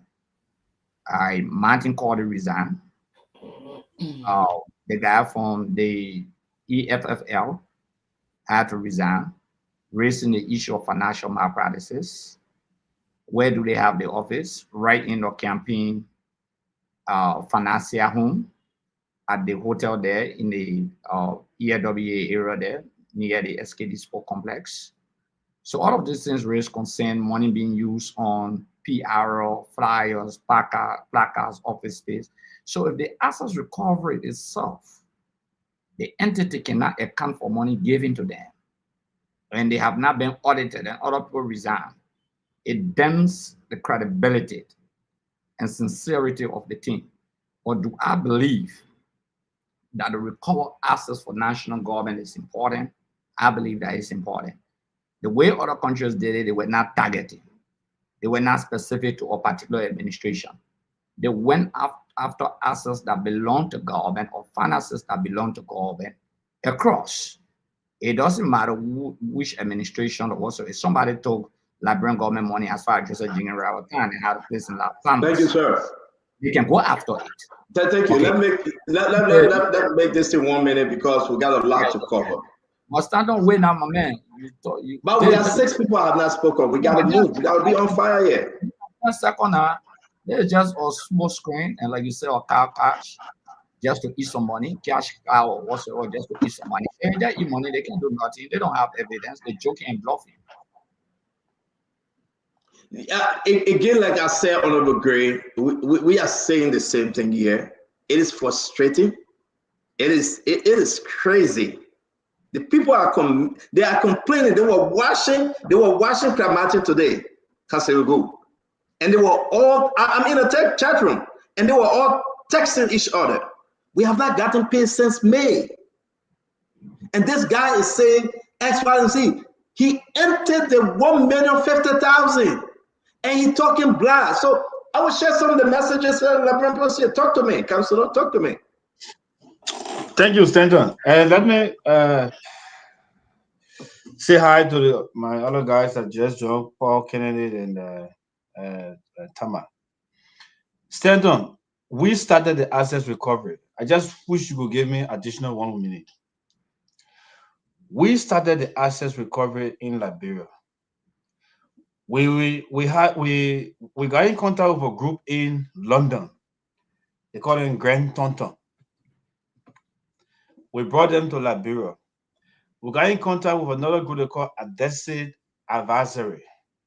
They were the security, the intelligence, and the group.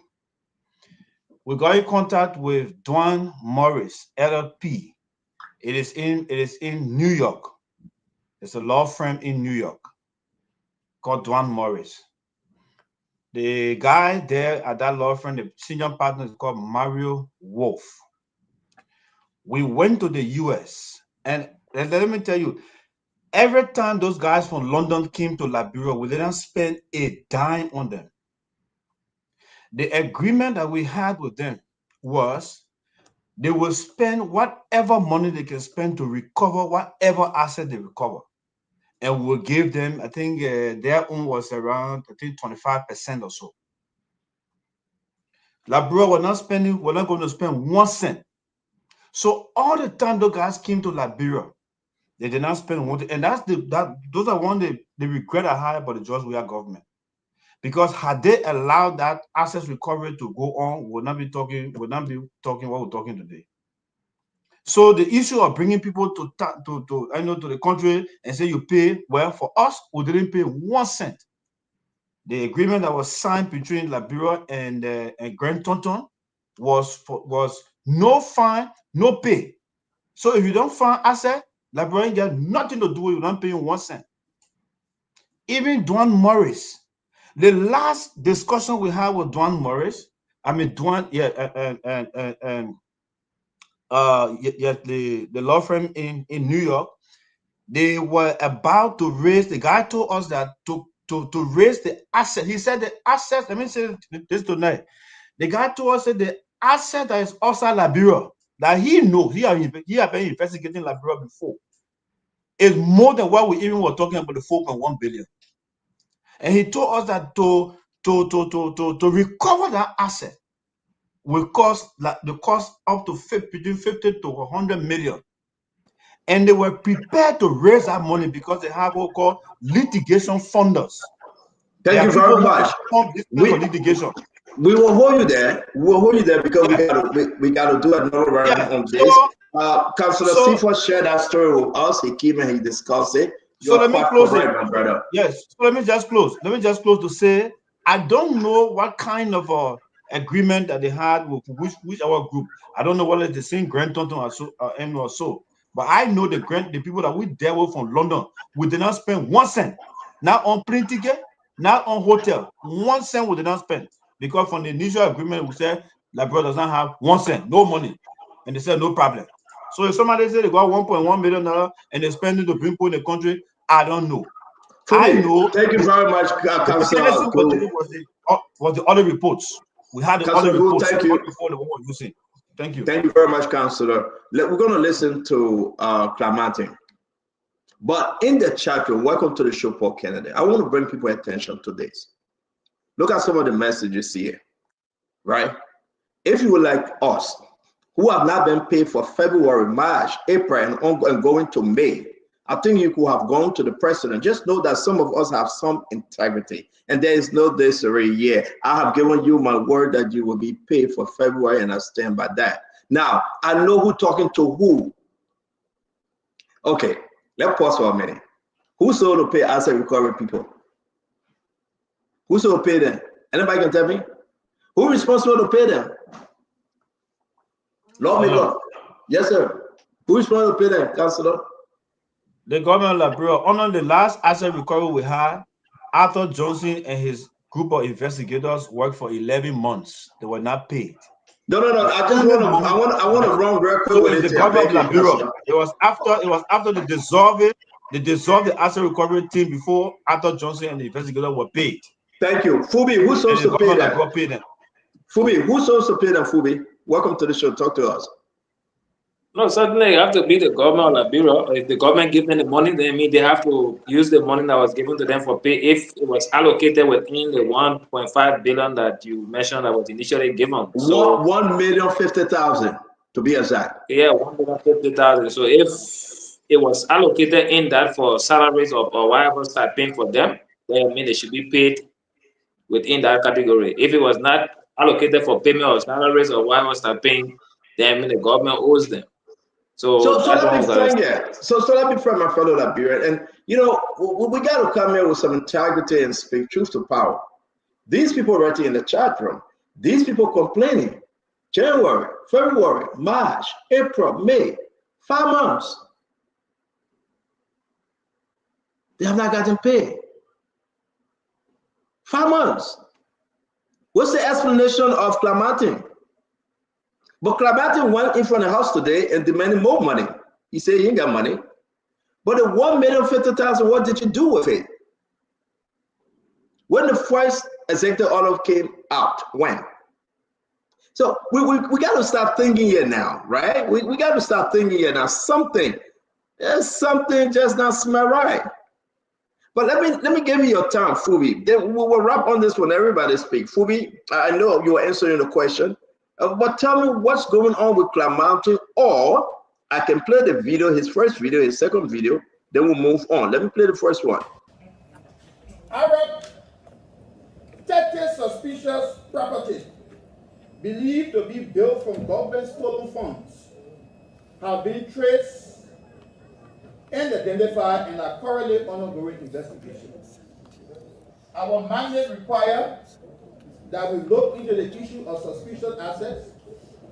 That is, we are under the doctrine of conducting what we call lifestyle audits on former imperial officials of government who have acquired properties that far beyond the legitimate remunerations that have been given to them by government.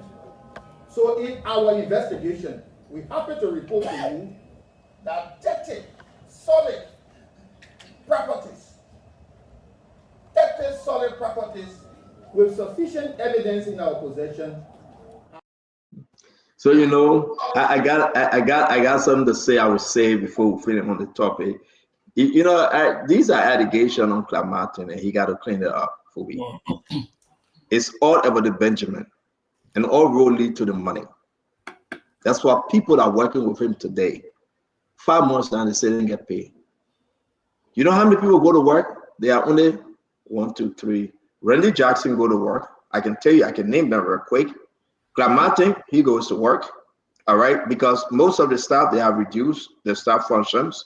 So you have Randy Jackson, you have Clamante, you have John Boba, and he There are only 3 actively going to work.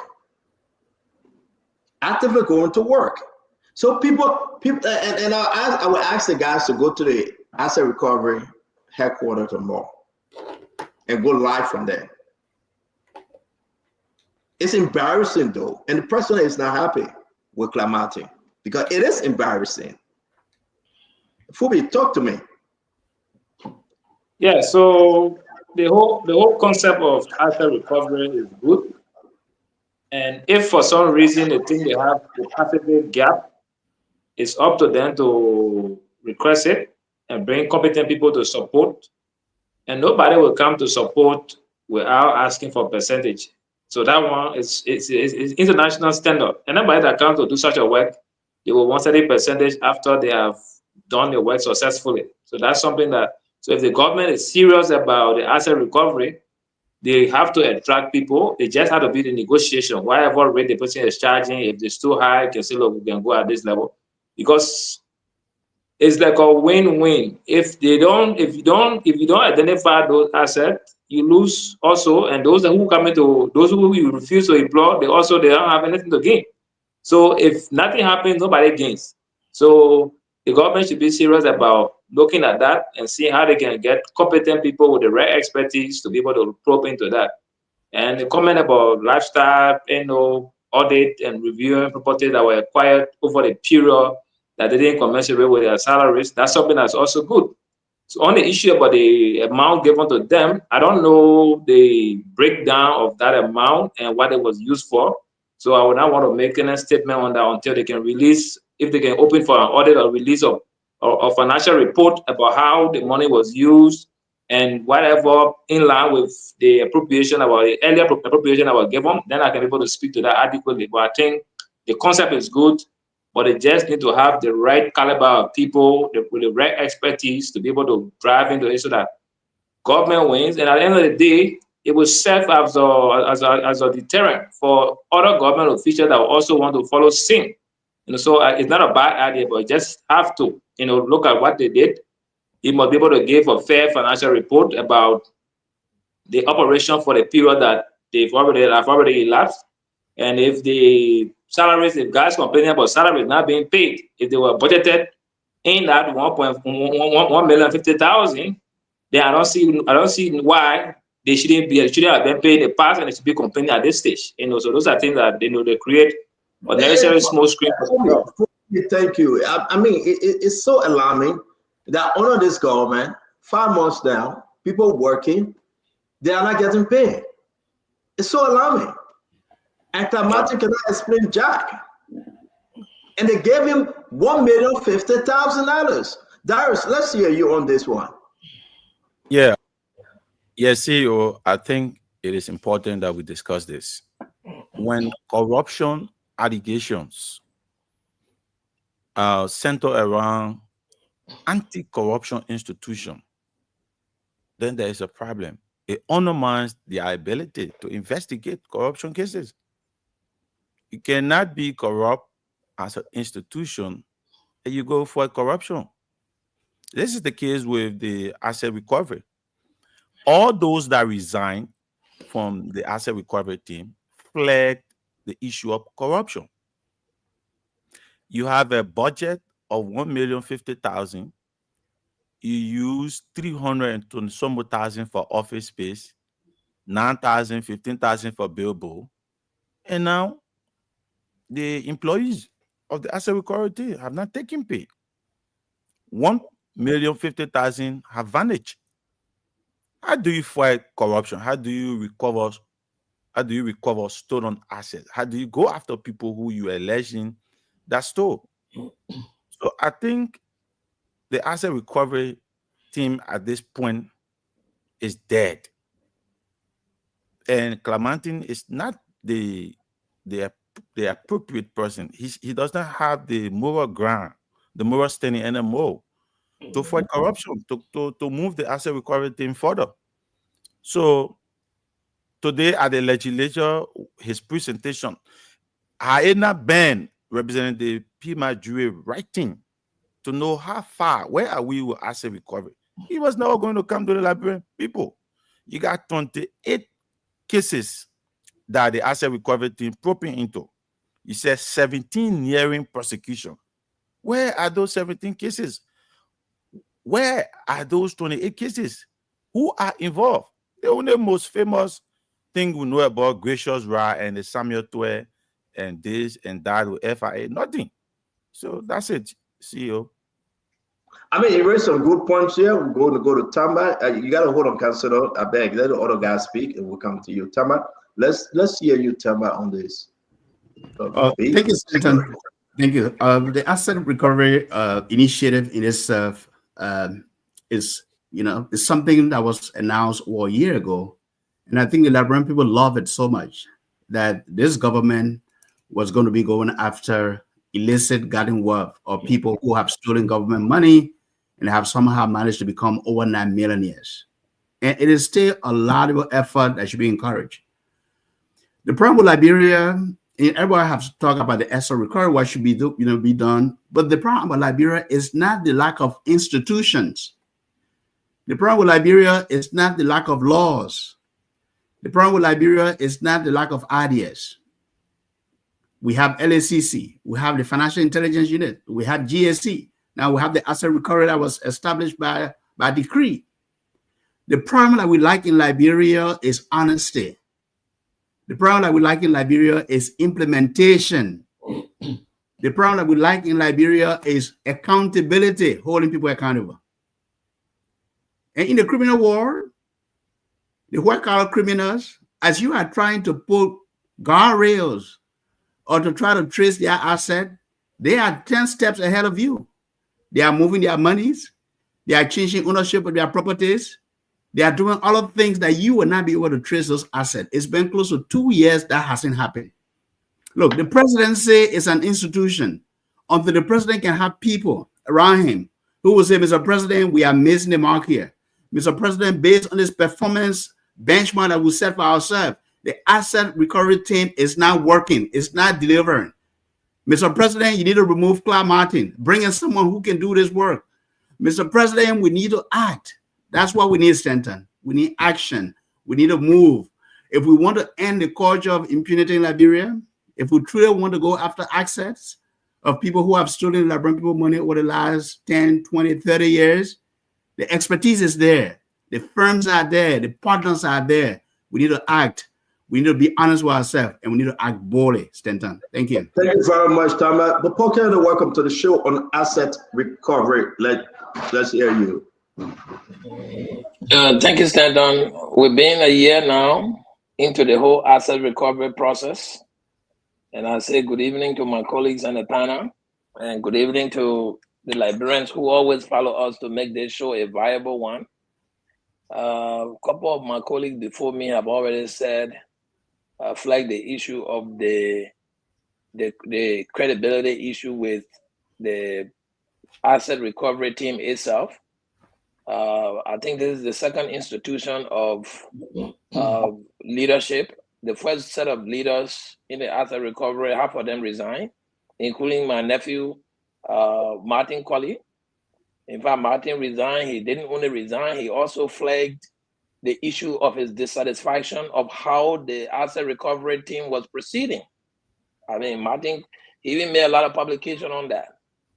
And then they gave them 1,050,000, whatever that last digit is, as operational fund. Now, whether that operational fund was the same money they were going to be taking payments from, or that the ad hoc committee, which is the asset recovery that was set up, was going to be paid through a particular branch of government, maybe the Ministry of Justice, since it's the accountability agency, or through the Ministry of State, because it's a presidential decree. I don't know where they're getting that money from, but if somebody on this podium could inform us on where the asset, because I hear them saying the government will pay the government. Government is a big, huge elephant. Which part of this elephant particularly supposed to be paying this asset recovery? It's an institution. Where does it sit? I know it's autonomous to give it the power of accountability and independence or autonomy, but who pays them, right? Are they paid under the Ministry of State? Do they have their own line in budget that is used? They are using to pay them. If this money is correct, it's true, then what have they done over the past 11 and some more months and that they are taking pay? Besides the whole Finabono gracious right, and here after recovery people catch anything else. In fact, the conversation started with me saying, you can't catch what you don't know. The asset recovery just got in the street the first day and started catching gracious rights car. And any Land Cruiser that low light was for government. I mean, are you kidding? They didn't have a strategy from day one. They didn't have a strategic plan on how they were going to continue. They just grab a bunch of people and put them in, oh yeah, we hate these people, so we're going to run after them. You're never going to succeed that way. So let me disagree with Tamba that we don't have the lack of ideas. Some of these agencies we have a blatant, blurred lack of ideas. You are putting people on it because they have titles, and some of them have absolutely no experience in conducting some of these affairs. So they are sitting there and just taking pay. So, Tama, you know, my brother, I can disagree with you. But on this one, I would disagree with you. The guys at the asset recovery team don't know what the heck they are doing. They need to come back and redefine and draw a new scope of what that asset recovery team will be. Show them particularly what they are trying to recover, how they're going to be remediated into government accounts, and what they are. It's a whole nine, it's a big issue. And they are suddenly taking it for granted. So at the end, at the whole year will come past, they will still be trying to figure out how to put their step forward. They don't know what they're doing. You're changing them. This is Dr. Richardson. The information I'm gathering as we, discuss this issue is scary. I mean, this is a big disappointment for President Barker and this government. This is one of the biggest, the councilor said we're talking about billions of dollars out there. They cannot show one international property that they are investigating. It's scary. Folks are challenging Clamartin here. Talk to me, Dr. Richardson. I want to end with you because we got to go. We got other important story. And we'll give everybody as an exact 30 seconds thereafter to make the closing on this. I want to reveal something, but I've been pushed. Don't say. Even the text message I put out again, let me read it. People are concerned, Dr. Richardson, listen to this message. They have not gotten paid. This is President Bwaka government we're talking about. This is President Bwaka biggest thing that brought him to power. I will confiscate. I will bring back the Liberian people money. The president said it. He established asset recovery about executive order. 1,050,000 went in water. He cannot audit. He cannot justify. Martin Cody resign. Emmanuel Gongle resign. Ellis Coffey gone. The whole place is broken down. No international negotiation. It's all blood. And listen, if you were like us, who have not been paid for February, March, April, and we're going to May, I think it will have gone to the president. Dr. Richardson, these are people with director position complaining. Just know that some of us have some integrity. And there is no disarray here. I have given you my word. They are begging that they will pay. Don't go to the president. They're begging the individual. Don't public this thing on Spoon. They're begging. Don't say we ate the money. Hey, Dr. Richardson, man. How can President Barker address this one?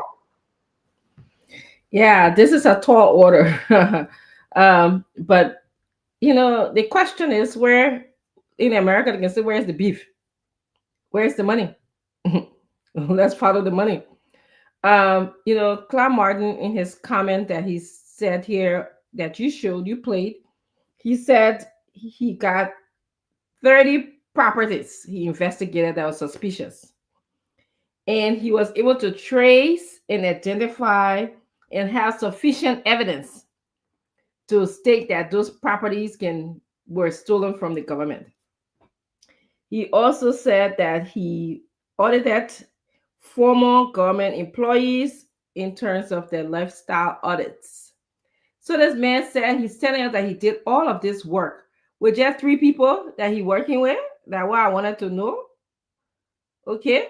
So how could he do this work with the 3 persons in his office? That's my first red flag.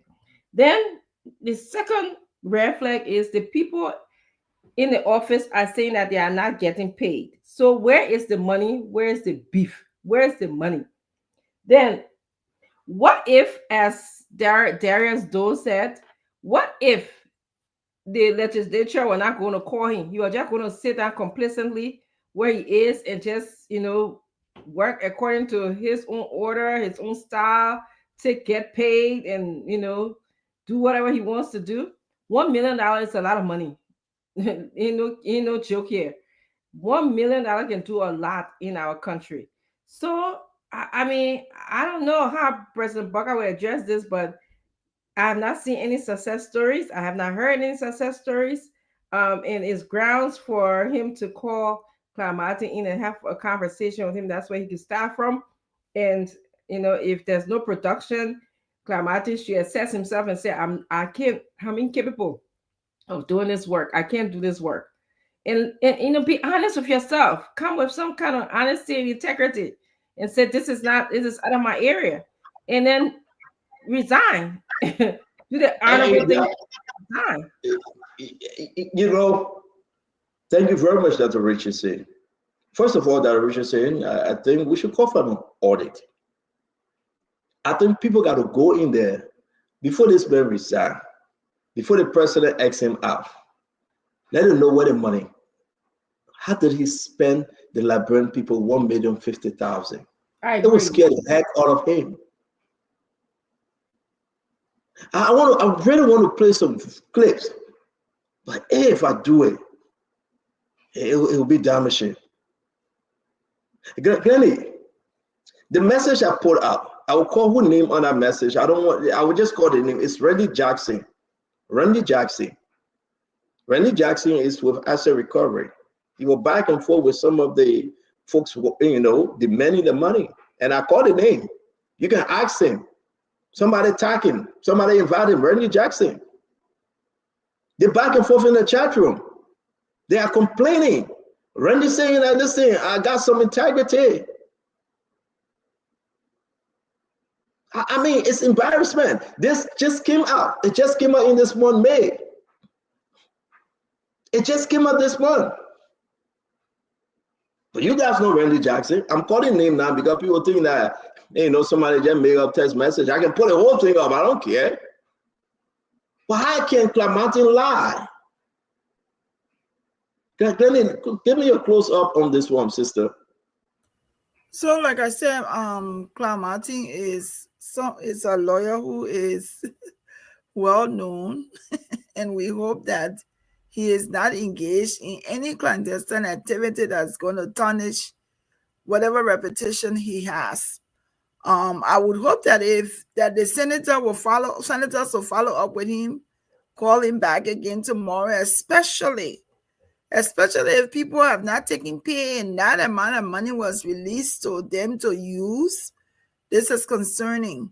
So, like they've started with the Senate hearing with him, I think they need to ask some more questions. And if he's listening, or if any one of the people working with him, they're listening, I think they also need to approach the senators too, so that they can ask him questions. But he will have to show that indeed he's been looking at 28 cases and 17 of them is nearing conclusion, so that people can be prosecuted. So that's why, there's nothing more I can say to what's happening. I hope the people have taken pay, that you will not have all that money and people even really take pay from February until now. I think that's kind of sad for the challenges that's in our country at this time.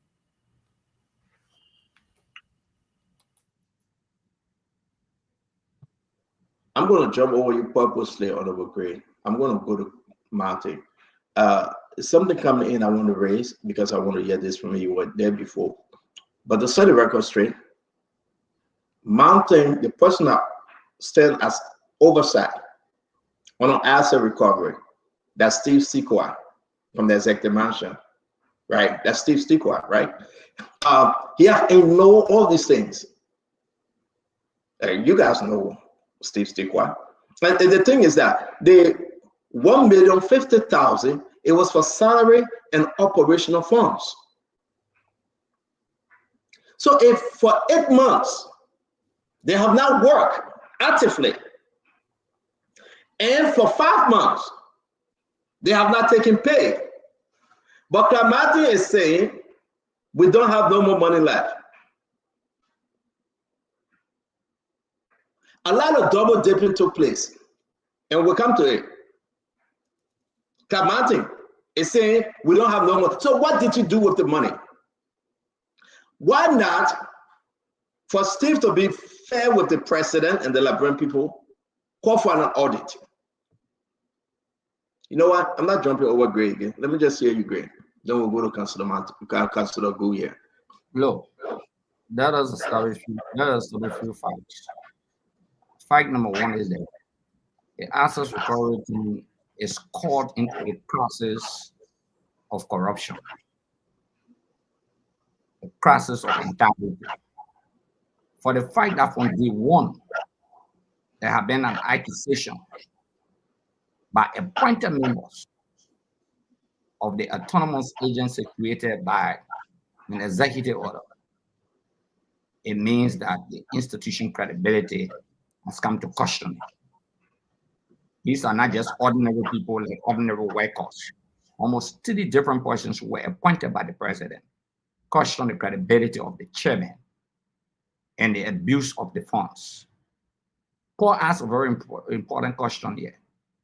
Autonomous agencies of such, when money are provided, it's clearly stipulated that that money also includes operation and payment of salaries. It's very clear. Okay, these autonomous agencies of such. So the government allocate funding, the $1.05 million is intended, the $1,050,000 is intended to run the entity and at the same time pay the people.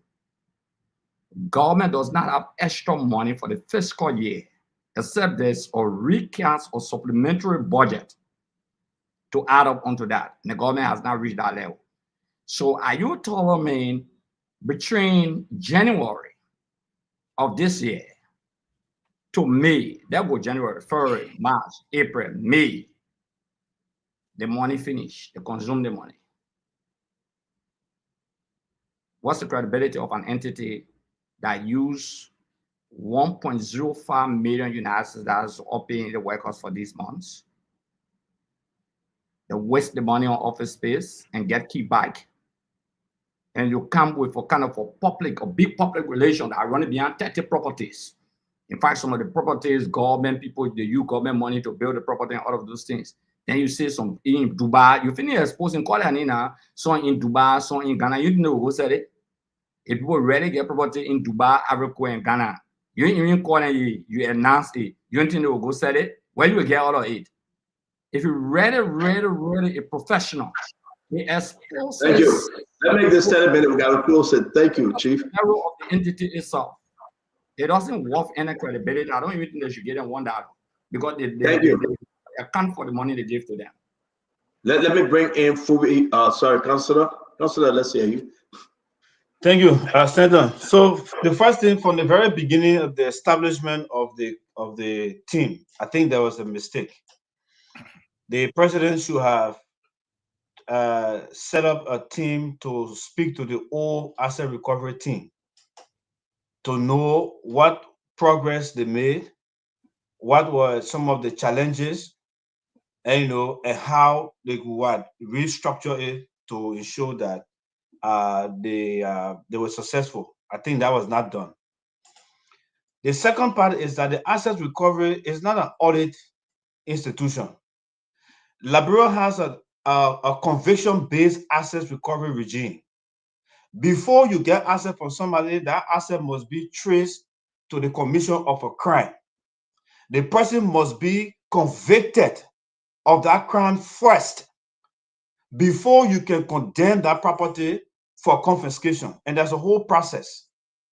So you talk about lifestyle audit. Lifestyle audit, that with the general auditing agency, they would do the audit. That's why our asset recovery team were dealing with audit reports. were dealing with other reports, and those reports that came from the legislature, the one that the PSC passed on, those were the ones that we're dealing with. So we're pushing it to, for prosecution, and then from there, we're going to move to recover the asset. In the process of prosecution, you will then move to freeze the assets that you have identified. When the assets are frozen, you go through the trial. When the person is guilty, you then move for confiscation. So you are not going through all of those processes, and you say, so I'm confused. So there have been some fundamental issues. I'm not talking about the money issue. I cannot hold anybody, accuse anybody of corruption. I don't have the evidence. But just the process, the way that the proceeding, it tells you that you will not go anywhere because you don't have that authority. So the Liberia has a conviction base. You must convict the person, and the asset must be traced to a criminal offense before you can go to recover it. Thank you, So that's Councillor. the process. Again, thank you. That's why we have here. Fubi, where's the people money, Fubi? How did Councillor Clark Martin use this money? I mean, people are complaining. People work, even today, they are complaining. It's a disappointment, though. This is not a laughing thing, Paul Kennedy. It's pure disappointment. Why you get some people so corrupt in the government, and you got guys in the executive mansion protecting them. And then when you talk, they say, no, we speak well of our government. But no, you cannot. Because you owe it to the people. You cannot. Clark Martin now will go to Mika. Clark Martin will appear and talk a lot of blagadash. But the fact remains, he cannot give account for 1,050,000. The fact remains, he do all the talking because he want more money. For me, when the Liberian people ask to recover money, January, February, March, April, now we're in May. They are texting like crazy in the chat room. Clark Martin can pay them. You reminded me of Prince Johnson when you were torturing Samuel to where the money, where Liberian people money. that one was laughing. so when you bring trouble here. So when I touch Clark Martin like that. But on a serious note, I think Clark Martin owes it to his colleagues that they are working together to produce, firstly, before even talking about audit, he has to produce whatever financial report to them on the receipt of the fund and the expenditure of the fund. That will give a clear idea as to what happened. So if there is doubt now about what was expended and it was not in the right direction, then you can move to another step. But I think the government is serious about asset recovery.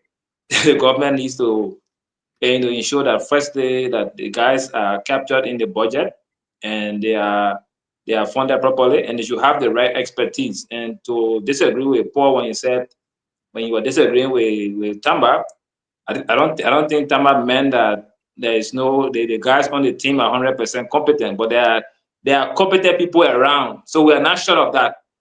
So even if you pick the wrong batch, you still have a whole pool that you can look around, void of politics, and say, look, this guy has the right credential, I can bring him on board to work. This guy has the right credential, or this firm is noted for doing this, we can work with this firm, they are credible. Like Councilor Gu earlier said that they got in touch with outside firms that could help. Even Clark Martin went outside for experts. So, and when you have these experts coming on board, they come with a fee. They're not free. They're not coming to your corner because they like the Liberian people. They're doing their professional work. You have to pay them some kind of commission or some kind of rate that they want. So those are things that they need to do. But I think the team needs to do what they need to do. They need to report to their friends, especially when people are complaining about salaries. And let's look at the period in which they were halted. Were they still working? If they were working, then mean they took pay for the period. If they were not working, then mean the money should still be the money for those months that they were on hold. It should still be in their account. So all of those details we need to understand in totality before you can. Because if they were working and they had to use that money, then it may probably they ran out of money. So government, they might have legitimate claim for requesting for money, but present the first report to the relevant authorities. So if the report managed to come to the public, we'll look at it, we'll scrutinize it, and we'll give our opinion.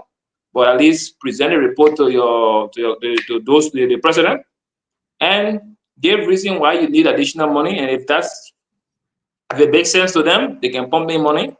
But it's up to them to solve that problem. And I think it's a good. The asset recovery is a good thing. I want to emphasize that. But he needs to account to his colleagues, not just keep on crying for money. People should not wake up and don't take food. Phoebe, thank you very much. We got to make progress. We got to move on. Guys, can you keep it on the 30-second, please? Because we have exhausted this topic. And there's a reason why I want to leave this topic. We get new information coming on asset recovery. That Clamanthing is not sincere. People in the executive mansion, they are concerned that Clamanthing playing games. I brought up with the CDC and I saw Carol Spray and Councilor Go laughing. There's a reason why I brought in CDC, but we'll hold that for another time. Clamanthing need to be sincere. The president brought him in to do the good work, but he is not. Clamanthing is enriching himself and playing games with those around him. I'm surprised that Randy Jackson and others that now they are concerned Clamanthing is in some serious issue here. Massive corruption issue. People have not gotten paid. First of all, they have not worked for eight good months. You remember when Martin Cordy was leaving, Alex Coffey, Emmanuel Gongre, things were up and down. The place they said they want to pay for. Who owns that building? You got to know why. You got to know who owns the building. Who negotiated for it? So if this government sit and just rely on corruption, then we'll expose the government. Yeah. If President Biden sit and think that everything is fine, we will individually expose them in every sector. Who owns the building? No. In our conversation, we get part 2. We get season 2, season 3. No, I know you can't have anything to this. In season 1. No. Let me make progress. But it's only important for us to understand that something just doesn't seem right.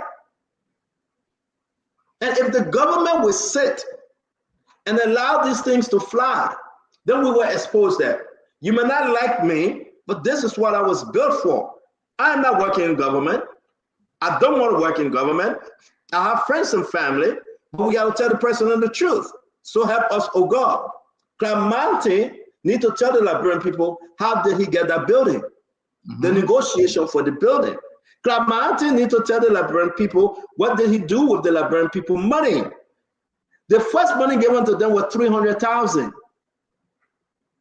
The president instructed Obama Kamara to give them $300,000 as a startup.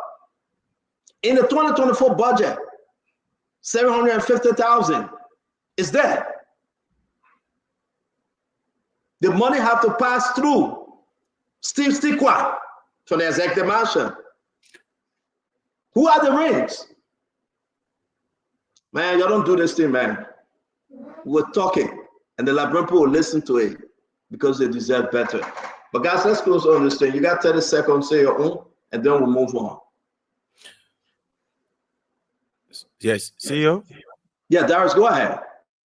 Okay, so CEO, just think about it. Martin left, Coffee left, and Emmanuel left, and a lot of people left and raised the issue of corruption. They raised lack of leadership, accountability, no plan and vision on the leadership of Councilor Martin. Nobody from the executive investigated. Nobody probed into all of the concerns raised by those who resigned from the asset recovery team. Nobody. Think about it. Minister Steve is the one with the oversight. The asset recovery team has been so silent. They went MIA, missing action. But then think about it. Why is the Ways, Means, and Finance Chair, Honorable P. Budgetary, is the one surfacing the issue of the asset recovery? It is clear. They are talking about budget recast. They take away from the presentation today of Councillor Martin and the asset recovery. It's all about money. No one cared to investigate the corruption allegation. What are those cases? How far are those cases? What is the whole, blueprint, working tools of the asset recovery? Nobody cares. The takeaway of the presentation today is the asset recovery team needs more money. And that was brought to light by the chairman on Ways, Means, and Finance of the House of Representatives, Honorable P. Majuri. So that would be going to the president. Oh, we got 28 cases, 17 hearing of persecution. So please allot more money. And that's it. Nobody cares. I agree with you. It's about the spin to get more money out there. That's the game right there. You just let the cat out of the bag. We got 28 cases. Mr. President, we need to fight. Give us another 1 million, 2 million, and the guys now will go in the corner and drink the beer. And you're not yet with this thing again until next year. That's exactly. Yeah, thank you, Stanton. I think there were 4 starts from the beginning of this asset recovery work, and we all know, it was publicized. All of a sudden, they were arresting vehicles in the street, people who were not qualified to even execute, such work, right? And it's not what I'm talking about. What I'm saying is, when people are not qualified, when you have square pegs and round holes, you got to remove them. And that's what we do in management. You say you have a government with a performance framework. And that's what I'm talking about, Paul. We have other qualified Liberians who are available, who can do that job better. Is Councillor Martin and his team have failed to do the job. That's what I'm talking about. But I'm also saying, as a leader, you have to apply the principles of management, which is planning, which is leading, which is organizing, which is controlling. Now, if you have to lead your team towards your goals, but it doesn't mean that you cannot bring partners in this work. Where have you seen an external agency or audit firm or asset recovery firm like Grant Thornton that someone mentioned? I mean, they have an office in New York as well. They are a big firm. And you say, come and do this work free of charge. It's not a pro bono. This is a profit-making entity. So if they tell you, if we recover $1 billion, we take 1%, that's a good deal. You negotiate the terms, you sign, you give them the opportunity to help you recover assets. Let me tell you, if we were to take this seriously, Liberia could plug the budget constraint that we have seen over the last 20, 30 years. People steal so much money from government when they are there, even for 3 years, or people who have served 6 years or a couple of years or 12 years. But we just have to be serious about this. And also there's what we call a preemptive action. If you say you have 28 cases and you have 30 properties you've identified, have you taken preemptive action to freeze those properties, to freeze those accounts of those individuals that have been identified?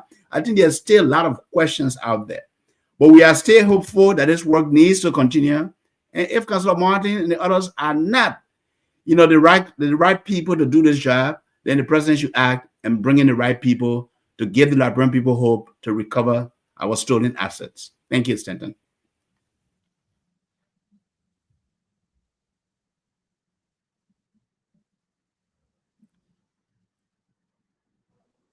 Thank you very much. Let me bring in Paul Kennedy. Paul Kennedy, let's close up this. I can announce to everyone that the only person on our account when it started, the only person I have full detail that reaches it again, withdraw unlimited amount with Clamating without question. Paul, you work in an institution. You got to go through process. Clamating and walk to the bank today and withdraw 50 or whatever $1,000 without question. They don't need Granny to put her signature on it. He has sole right, 100%, for withdrawal. There's nobody questioning Clamating. Listen, we've been holding on the story about this asset recovery. Asset recovery is a good thing, like everybody's saying. But what is happening is bad and dangerous. Pop up close on this thing, just take us home on it. We got to make one last stuff on this thing. Paul, help me. So let me help draw a picture, and drawing that picture will require some questions answers. Is asset recovery a good thing for Liberia? And I'm sure people will agree with me. Yes. Gentlemen, please mute your. And then the next question will be: do we need an effective asset recovery team in Liberia? Was the timing appropriate? Was this the appropriate timing? Then, if all of the answers to the above questions have been yes, then why have we not been able to recover one asset for 12 months? Why have we not? You know, they might have had the right frame of work, the right timing to establish it, to bring it forth. But let me go back to Councilor Gu's point that these guys, when they came to being, when you take over office, there's something you call DEX and institutional review. So your DEX review will give you an idea of where has this thing run before, who has run it, how did they run it, was it successful, what can you learn from there to build on so that you implement to improve what you have to be able to give you the result you want. That's basic management principles. You cannot just get there and start running. Asset recovery team was on one day, the next day I saw them standing there, the 7th Street, trying to take the former police director car. In no time. Okay, so first of all, how do you get to identify that that was an asset that needed recovery? Did you scan around? Did you put a strategic framework to identify all of the assets that needed recovery before you jump into the street? So sooner than when the former police director hit them in the face, boom, I bought my car, then they ran back. Because asset recovery is actually it requires a lot of legal processes. So if you don't do it right, you will be going to the court all of the time, and that's financial intensive. It's time consuming, right? So can they do it well? I think so, yes. They still have time to do a better Stanton. Let them go back in-house. Let them look at their system. Let them revise and review and revise it. Let them bring on board the expertise that are needed. If they need for them to hire a consultant, let them go ahead and do that so that they can conduct the asset recovery. It's good for our country. It will bring money back to the country, but they have to do it the right way. I think, Paul, sometimes I really thought that, you're a partner, but you're not. But I think you're against this government. And it may be hard, but oh man, Paul, seriously, I'm concerned with you. I like this government is why I give them advice on what to do. Paul, but they're not listening. So let's close on this, guys. How can anybody justify what is happening here? They brought the people in the country and say international partner. They put it on camera. People celebrate. Hey, we're trying to get international. They put we got to go on a contract. The government said no. That's what I'm saying. Look, the people travel from advanced country. You brought him on a scam. The people said we got to go on a contract if you want us to help you retrieve things out there. The government said no. Do it first, then we'll pay you later. The people left. The people came on camera. The people left in the darkness. But wait, listen, guys, our country got to be changed. And when I see people talking about we're doing good, no, we are not. We are not doing better. We got to get there with boldness. And then when you ask them, tell me which area we are doing good. And then it says CDC. They didn't do better, so we do more than CDC. The benchmark is CDC. Don't benchmark CDC. The benchmark is ANC. The benchmark is ALP. The benchmark is ACO. No, the benchmark should be Unity Party. They brought the white people there. They're going to say, white people that are rich as in. Your family people that came. Creep, how do you call it? Creep.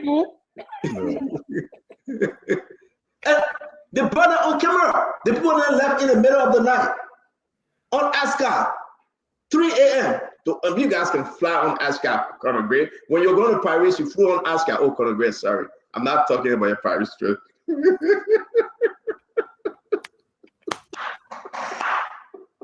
I flew on Air France. Air France. No, but you took ASCAP before going on Air France. We got a picture. Air France was direct, my man. Direct. At the time was direct. So at least you confirming that you went there. We got your picture in business class. On Brussels. Okay. So at the end of the day, guess what happened? They put a left. How you think we're going to get better?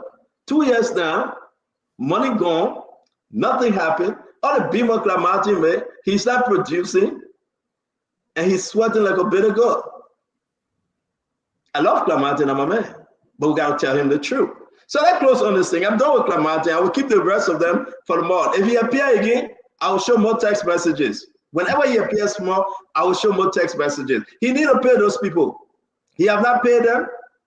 He's saying the government ain't gave him money in the second round, so he couldn't pay them. That's what I'm getting. Vanessa Patrick, I want to bring you on, my man, but something kicking you off. I don't know why, so I have to say it publicly. Guys, did you listen to J. Mervyn Cole today? Dr. Richardson, you raised it. Let's play J. Mervyn Cole. Then we're going to have this conversation. Be recycling yourself. That is what happened at the CSA. He has lost jurisdiction over the CSA. He has no idea. So he goes to the press briefing. He wants to talk about the former speaker, J. Fonati Kofa. I challenge him, and I'm going to provide you payrolls today so that you can look at it. From October last year, who been controlling the payroll? It's Josiah Joker and his illegal group of people. At the time, Richard Kuhn was the head of the rebel and gangs. Those are the people and the payroll he was consistently approving. Was it under the domain of Fonati Kofa? No. And let me say something very important. When the Supreme Court ruled in this country on December 6th that all and every action that were taken by these guys was not inconsistent with Article 33 and 49, were ultra-virus, unconstitutional, illegal, and they came by April 14 and they reiterated that position. Josiah Joker team were here operating with those people.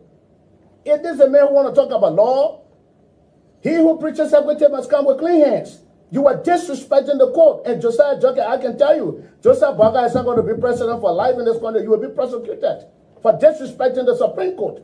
So there's a caveat to be sent to all of you who think that now this is a Lord and gospel in this country. Wow. Representative J. Mervyn Cole. Dr. Richardson, what say you?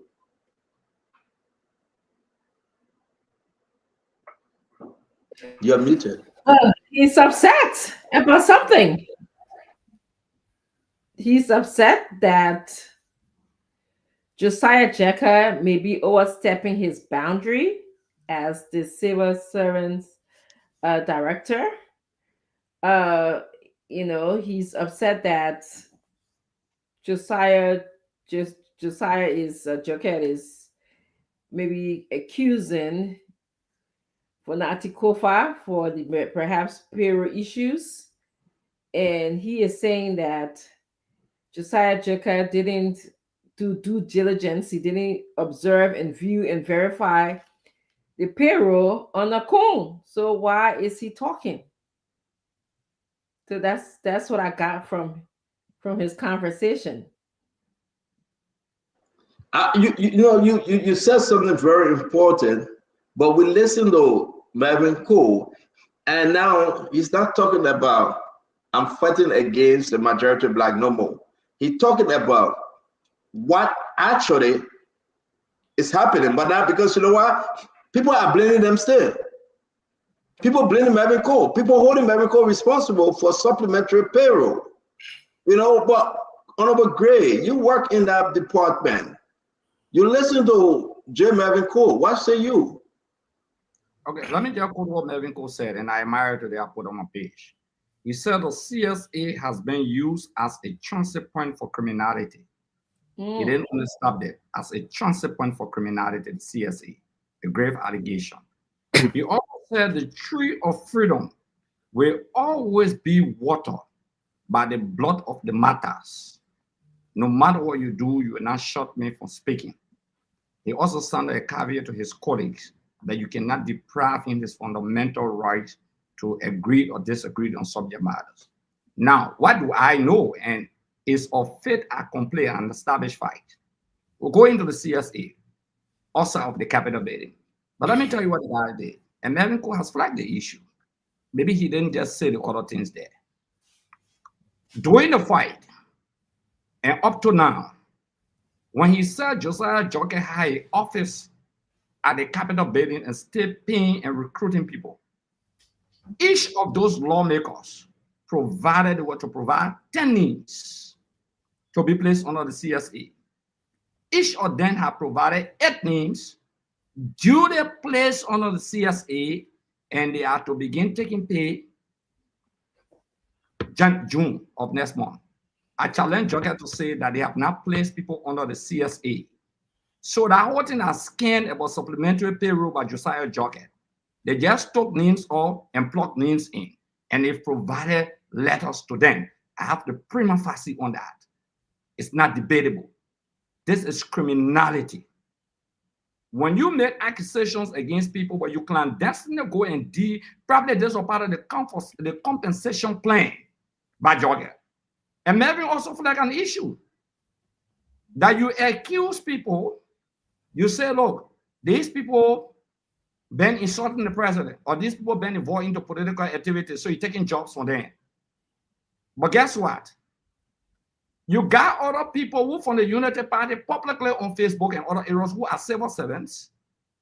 Some of them who are appointed officials of government, okay, who come publicly and insult members of the opposition community. But the president has done nothing. The CSA has done nothing. And he comes out to accuse Jeff. The first thing is that the central administration is not controlled by the office of the speaker. If there's argument that the central administration is controlled by the office of the speaker, then they also mean the current speaker, and who was de facto speaker, was also controlling central administration. That's why they put all of those people on the CSA. Are they qualified to go on the CSA? Stanton, can we bring Josiah Jockett here to say why there's a blotted payroll? You say you did a cleanup, according to you. But today on the 2025 budget, agreed by the Ministry of Finance and agreed by the CSA, from 297, they have gone to 350 million United States dollars, or little over that. Check the 2025 approved budget of the Republic of Liberia.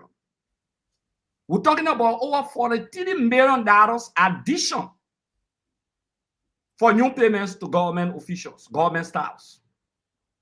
These are the concerns that we are raising.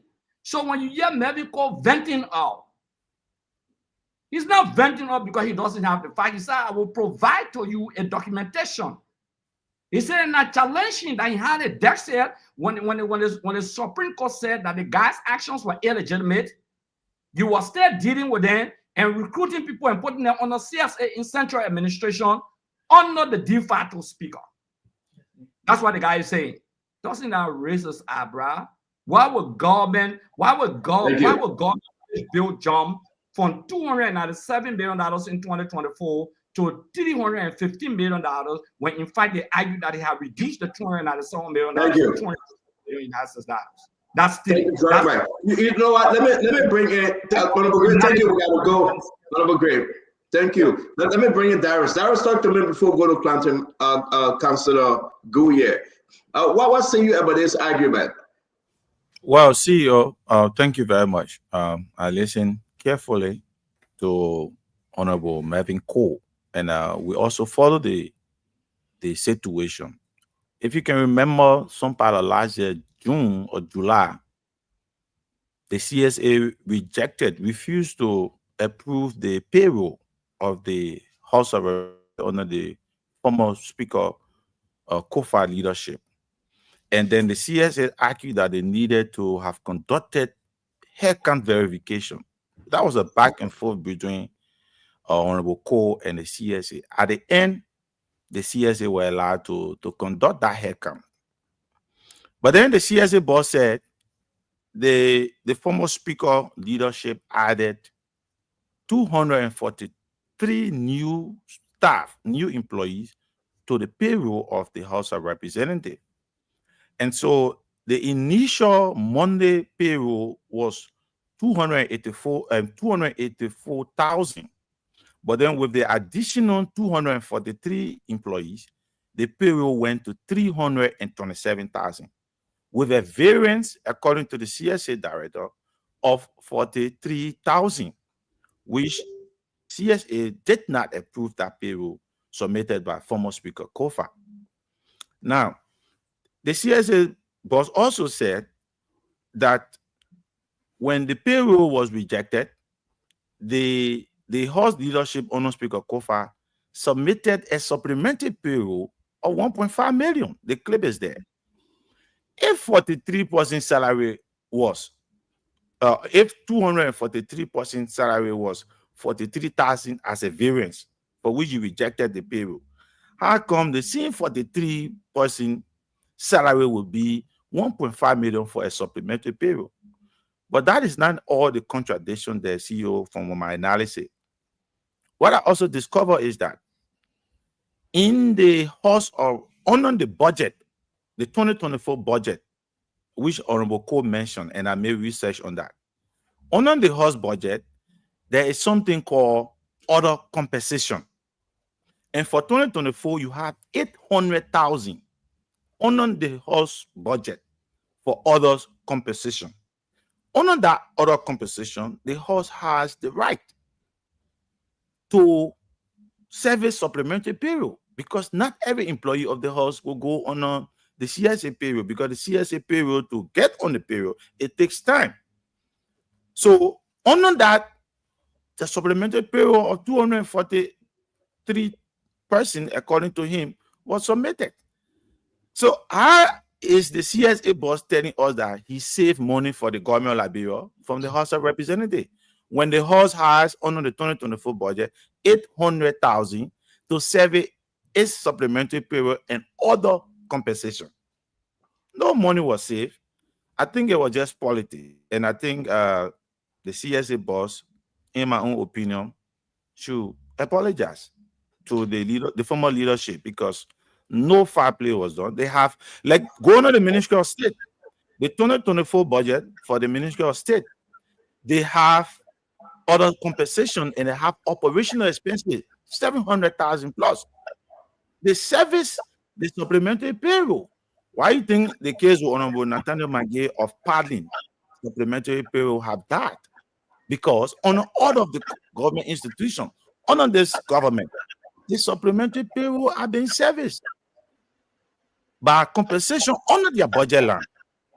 So supplementary payroll is not illegal. It is not defrauding government, because there's budget allocation on most of the ministry. So let me ask you a question, right? Because the others have to speak. What is this? The National Legislature Basic Salary Civil Service, elected official, elected official staff. Talk to me about this. What is Josiah Joker concerned that he has saved the country for the 8? I think, how much was the amount he said he saved, Darius? He said he saved 1.5 million. 1.5 million. What are we saying here? What was his argument? Is it true he saved the country 1.5 million, or is that another bluff? That is another bluff. The same way the CSA director said, and based on several analysis, that he saved the country 2.4 million over the annual budget, on an annual basis, 28 million from the CSA payroll. That is another bluff. See rise on the screen. Basic salary for civil servant. The CSA payroll from the House of Representatives, the allocation for 2024 is 3.4 million. The elected official salary under the House is 7.5 million. Then the basic salary for elected staff, meaning the staff was in the offices of the lawmaker, you have 5.5 million. But then if you go to the other one we send you there, that Honorable called me out to go and research, you got 800,000 for others compensation. And that other compensation, if you take the 43,000 that he talked about as a variance for the 243% that was added, that 43,000 can go into that 800,000 for the entire 2024 period as other compensation. So he did not save anything. So let me come to you, Fubi. Then we'll go, because Fubi, you have some knowledge here. The reason why I'm keeping the councilor for last. he will give the final ruling after the guys speak. Dr. Richardson, I see that you want to say something too. Fubi, hold on. Darius, what is this? Operational expenses. It's good for us to go into the budget, but then if you go across, you see 800,000. Is this what you're talking about, Darius? Yes, that is the 800,000 under the House of Representatives 2024 budget that Honorable Marvin Cole talked about for other compensation. And under this, the House can use its discretion to service supplementary payroll and other payments, which is legal. This was approved. The president of Liberia signed this. So you cannot reject the supplementary payroll of the House except where there is no budget allocation or it exceeds the House budget. Then the CSA can raise an issue. But is the CSA in charge of approving supplementary budget?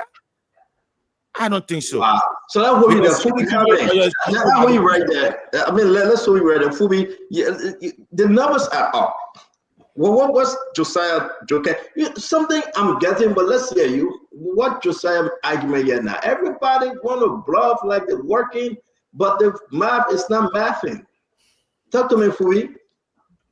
No, so firstly, if you say that you have the civil service, which is different, and you have your other entities.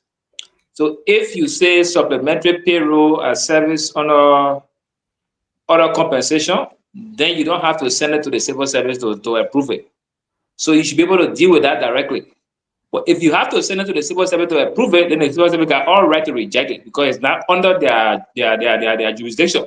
And it doesn't fall under what they can pay. You read it. I have to send it to the civil service because it doesn't fall under civil service. It's like the lawmakers. Lawmakers salary and not civil service salary. So you can't send it to civil service to approve it to pay. So once it's a different category other than the civil service, you can't send it to the civil service to service it. If you do, the civil service has all right to reject it.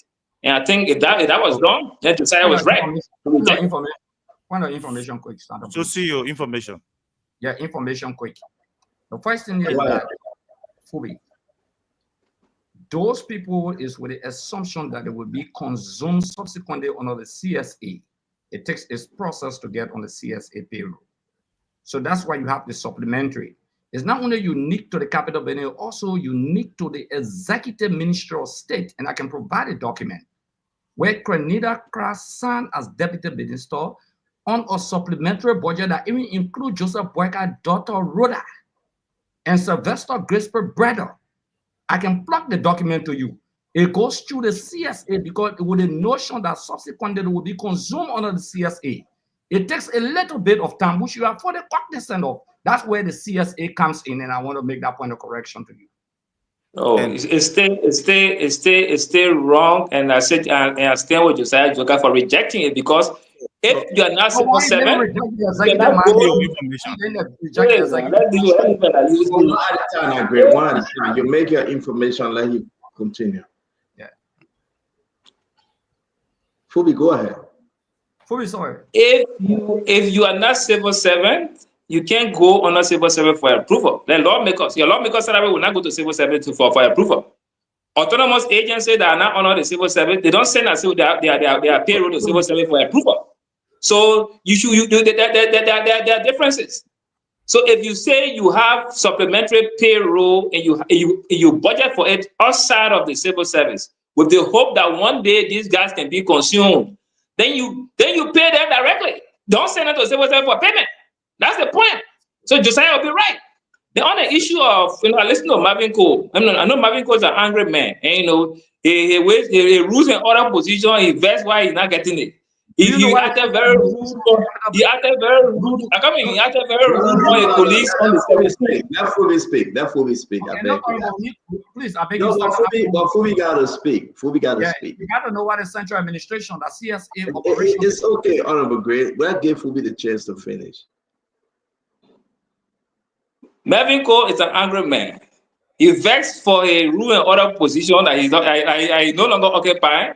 And that's the anger that stay eating him up. On the 17th of October, they prevented their colleagues. They were the hooligans that disrupted the legislative normal setting.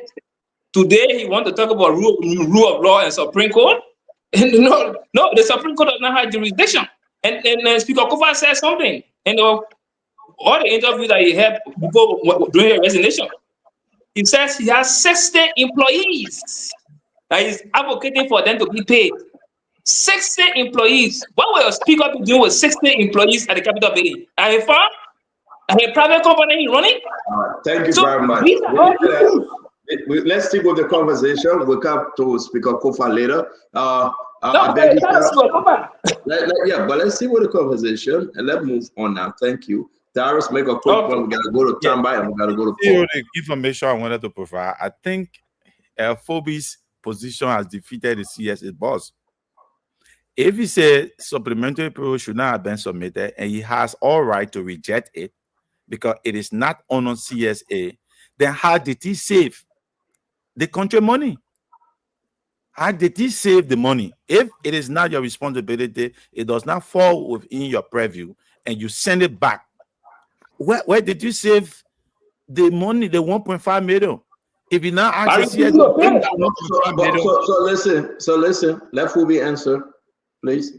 By refusing to pay, that is service there. You say 1.5, I reject it, that's service. You say pay the 1.5 million, I say I'm not paying it. So it means I save government that 1.5 million. It's not argument. So Phoebe, wait. Darius, do you agree? No, I disagree with him. I disagree with him because when you reject the supplementary payroll, the host still continue, the host or any institution go ahead to pay because the money is in the bank. It's under the legislature. The money is in the legislature account. It's on the budget. So that's why you see, even though he rejected it, but payment. So are you saying that he rejected it, but he couldn't stop the payment? He can't stop it. So if he didn't stop the payment, it means that he saved nothing. He didn't save so because he has a budget. Did he stop the payment, Phoebe? Did he stop it? My point, I can't explain that right now, but the point I will make,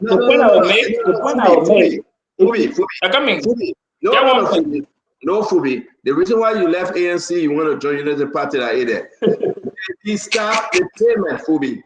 Let's move on. Come and talk to us. The boss told you that he rejected it. So if they still pay, then they had no basis in the first place to send it to him for approval. I want to. Let me come in, gentlemen. Let me come in. Yeah. It's very important. Honorable Gray, I have the floor now. Please. Come on. Let's listen to Honorable Gray for 10 seconds. We got two group of staffs at the Capitol building. Phoebe has to understand that. We got central administration who are civil servants.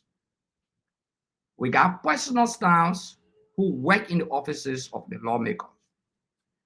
The supplementary payroll is under central administration.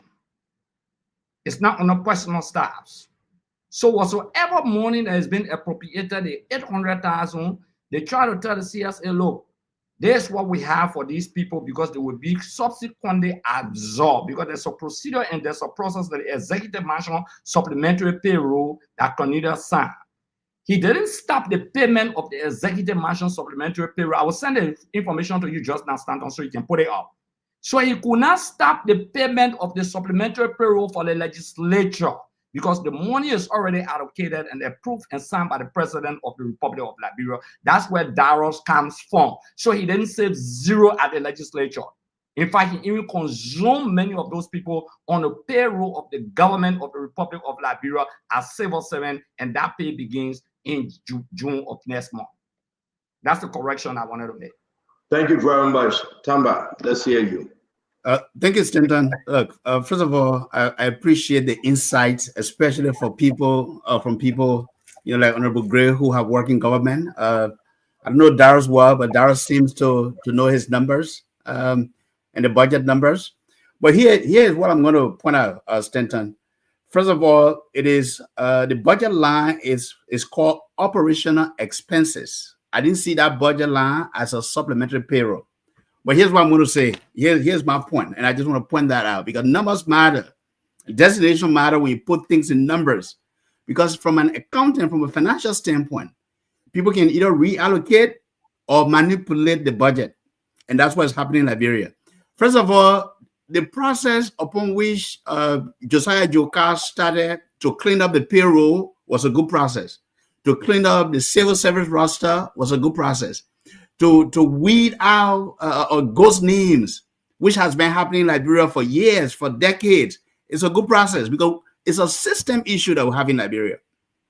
At the legislature, Stanton, I haven't been to the legislature yet, but at the legislature, the people who are represented there, who are elected to go there, they are using the budget process to manipulate people money, and they are using it at their own advantage.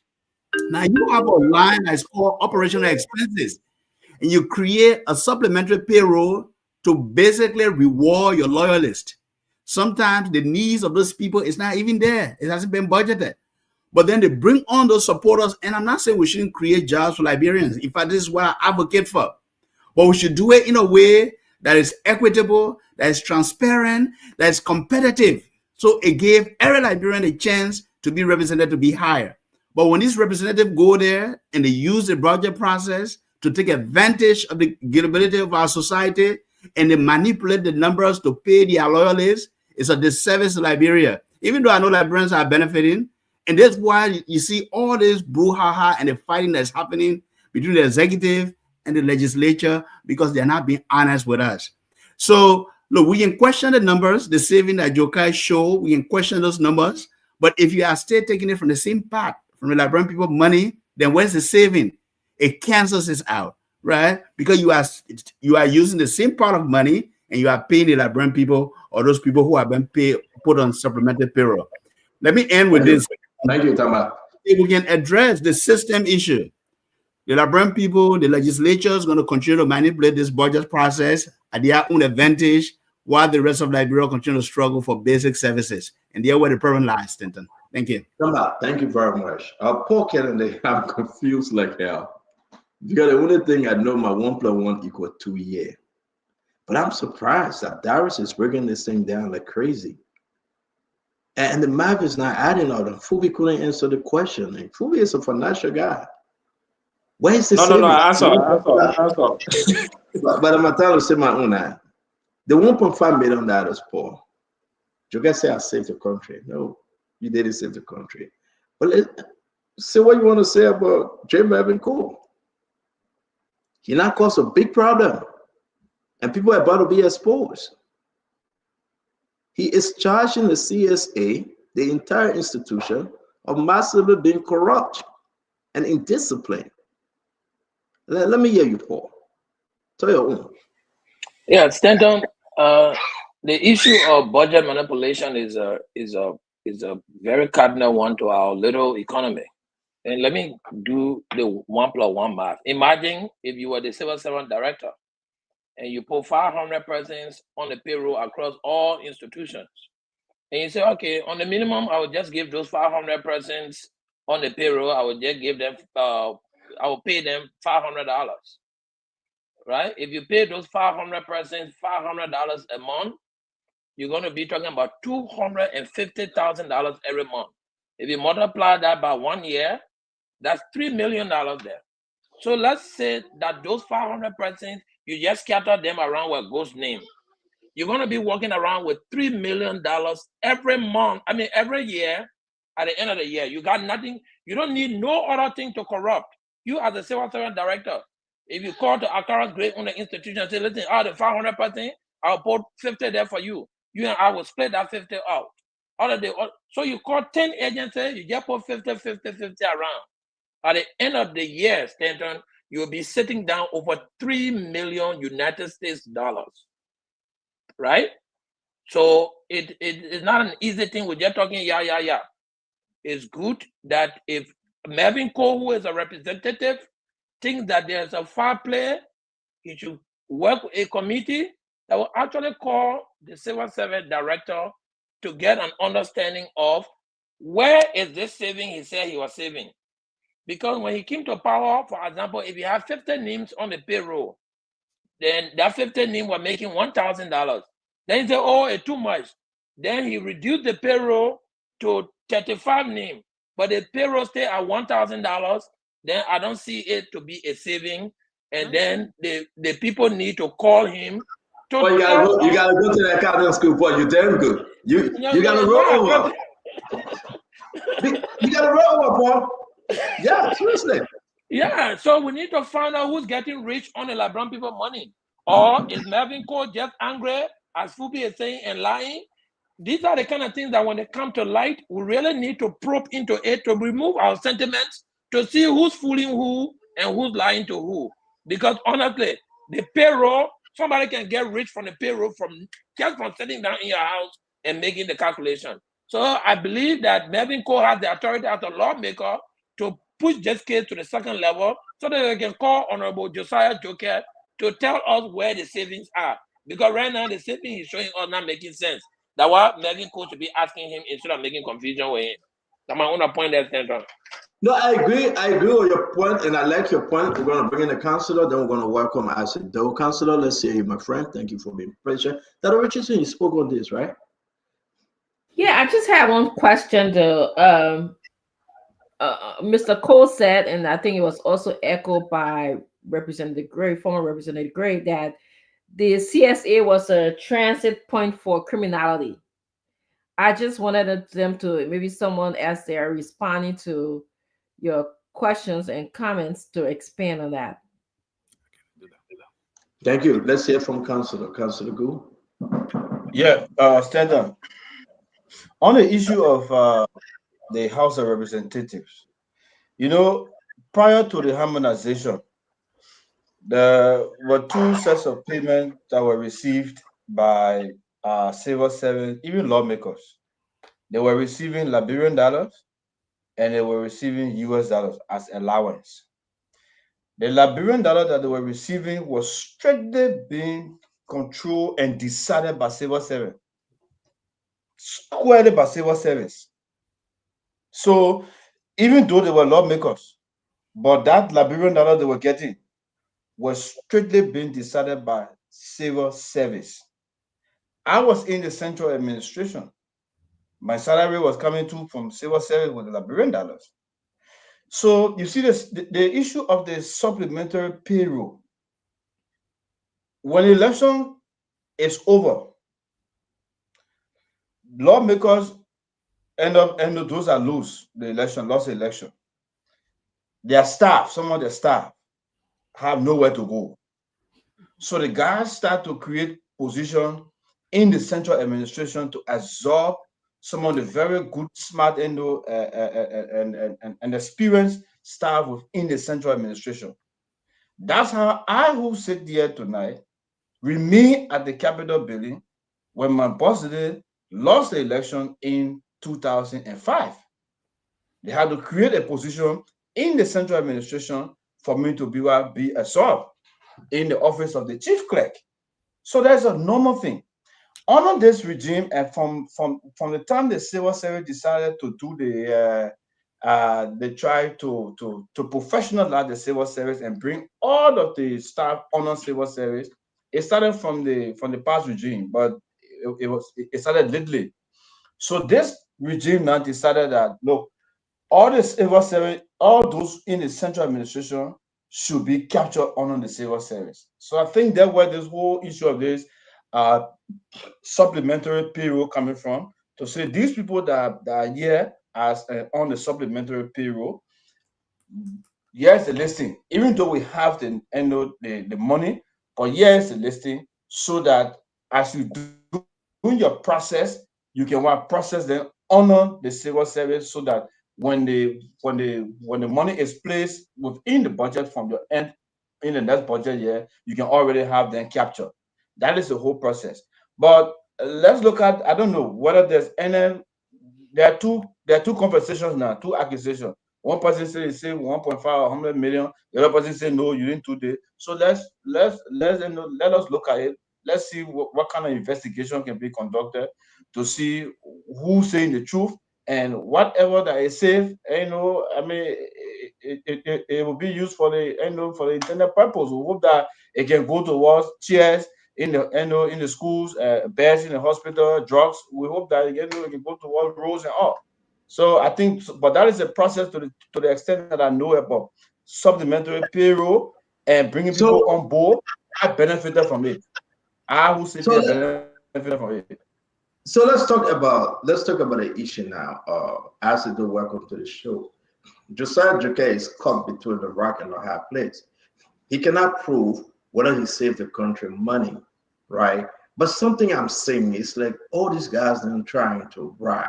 You know, it's the thing that you go and pitch out and say, I'm doing exceptionally well.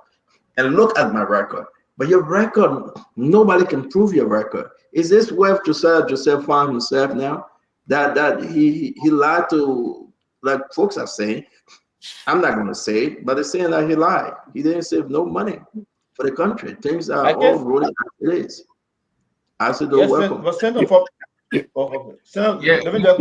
a person, I can say that Josiah lied. No, I'm talking about I said, not you, Councilor Go. Sorry. I said, you want to come in? Yeah.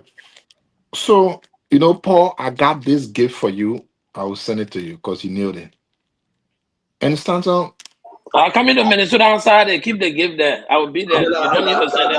That ratting people that make your head, man. Okay, no problem. So you see, allow me to talk my little heart, 2% of it.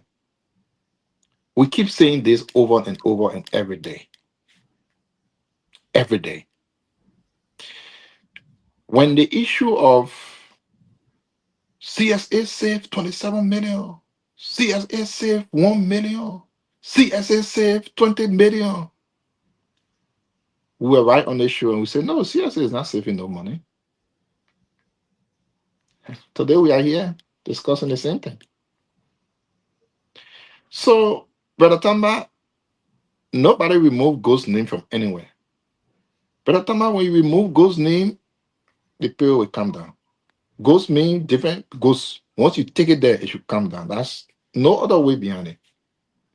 Not just the issue of removing God's name. If you remember, we were here when people were even saying one mobile money number receiving 2 pay. So after you did all of that, like Paul said, the payroll was met at 1,000. You remove X amount of person, it still remain at 1,000. I would not say remain at 1,000. It even went up to 1,100. What kind of medicine man you're going to that doing the kind of things? What kind of a medicine man doing the other one here now? So the medicine man play medicine. You remove people, but the medicine carry the money up. How? This government again can do well. Running the country is not one day, it's not 1 month, it's years. If they can just slow down, we're wanting to show chest. Oh man, we're doing it, man. They will do good. Of course, people should be asking the CSA director, you save X amount of millions. We need to see it reflected in the budget. How are you saving, but somehow it's increasing? Is that a different form of rescue map? Because a lot of things changing during the rescue time. Wherein when people saving, they're increasing. Where the country is enjoying, then people suffering. Again, I will only say, every time we come on the show, we speak to those things that we know from our conscience and our experience. It will always come to pass. Yesterday, we talked about the other loan starting, and we said what we said, it will come to pass. All of the things that happened in the past, that people just wanted to come to power, so they use all of the propaganda rhetoric. Harmonization king. People say you taking money today, they are talking about the same harmonization. But again, we are on a long road to nowhere. So we got 1 minute to go. We got 1 minute to go. It's after 7. Yeah, it's after 11. Liberal. And the only thing I can say again, we will talk. The Liberian people are listening because you know why? They deserve better. Everybody can show up. They are the best. Master degree, double master, PhD, double doctor, triple doctor. It's okay. It's just your performance. You have to come down and live this thing for the sake of the level. Maybe The president accepting the fact that they can fool him around. Maybe the president accepting the fact that when you come and you lie to the president, hey, Senator Witherspoon working. Hey, Paul Kennedy working. Maybe. But this is an embarrassment. So we talk about Clementine. I put something in the chat room. This is Clementine payroll. Everybody should take a look at it. This is Clementine. I just want to go back briefly. June 2024. Clementine have how many members there? The names, everything there. I will zoom in for you to see. I want you guys to understand this. That the whole place is corrupt. And people are covering on Clementine. They are protecting Clementine, right? And they are saying they are doing extremely well. No, you are not doing extremely well. Most of these people here, they are not on pay, they are not at asset recovery. Most of them, they are not.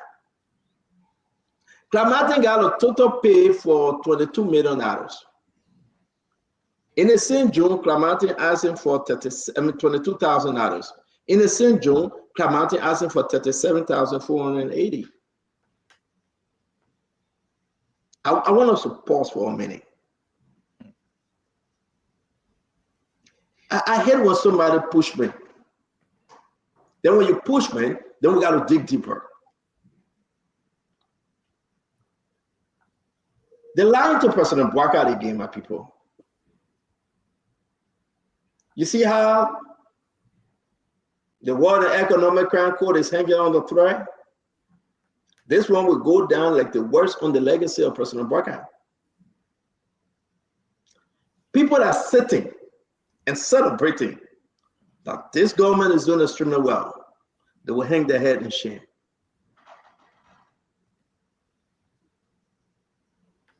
Clementine was withdrawing, and people complain they're not taking pay. Ask Martin Colley if he received his pay. Check whether you find his name in there. Ask Ellis Coffey if he received his pay. Check whether Ellis Coffey name in there. No, but yeah, you can check. Because I want to share another information with you. I want to share another information with you.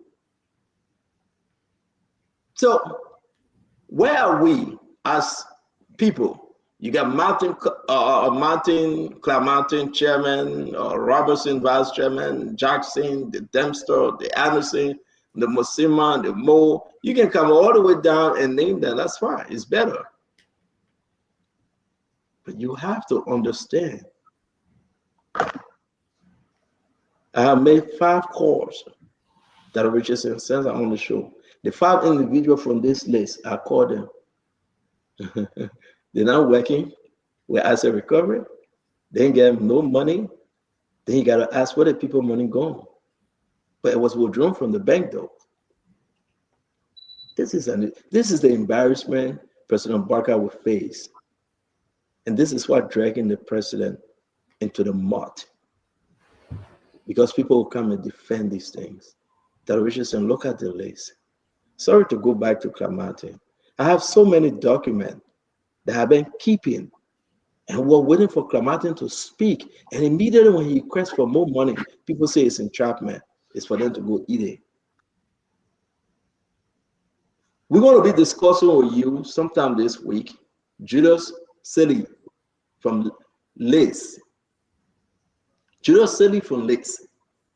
That in connection with the lawmakers. You know, each, and this thing making Paul Kennedy so mad. Not today, we'll discuss it. Maybe sometime this week. Paul Kennedy got angry because each of them go home with 100,000, another group go home with 150,000. You ask them when they say, "Oh, we receive half. Oh, we receive half." Well, how much Julius Silly is spending? And people in government, in the executive mansion, in the legislature, they are protecting him. Because you scratch my back, I scratch your back. So they are protecting him. So you don't want us to talk? We'll talk. And this too will make Liberia better. That Richardson is 710, 1110 in Liberia. I beg for us to proceed. I'm going to upload the clip. People are on the street again today. That I mean, Now me saying that my people, the people are asking common Liberia and want you to listen to the other group. What can they? We're making progress. They're not 31. And you someone ask how many? 438? They reached to 31. If you add to the one that would be 36. We're playing that we get a 438 to convince you. The people are suffering. The masses are suffering. The masses, they are suffering.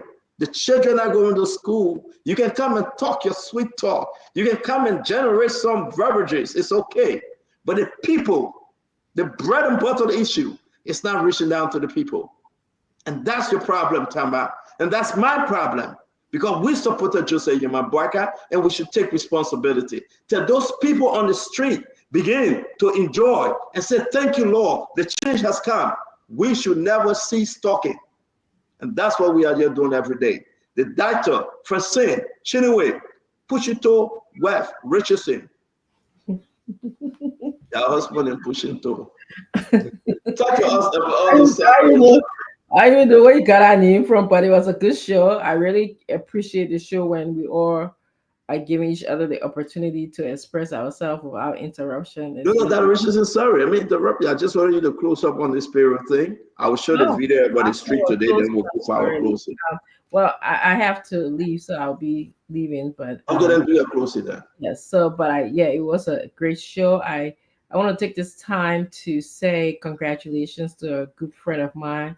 Everyone may know her, Yucindy Martin Quay, her daughter, her last button on Joe's coat, graduated from high school, and she graduated yesterday. The celebration is this weekend. Her name is Elisa Pay. I want to say congratulations to you. You made all of us Liberians proud.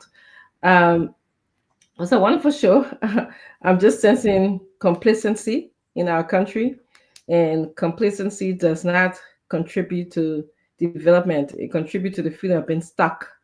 It's like where we are right now. It feels like a lot of times we are just stuck, in our country, because people want to take pay over and over and over, but we don't see what they're doing. We look at the case of Clark Martin.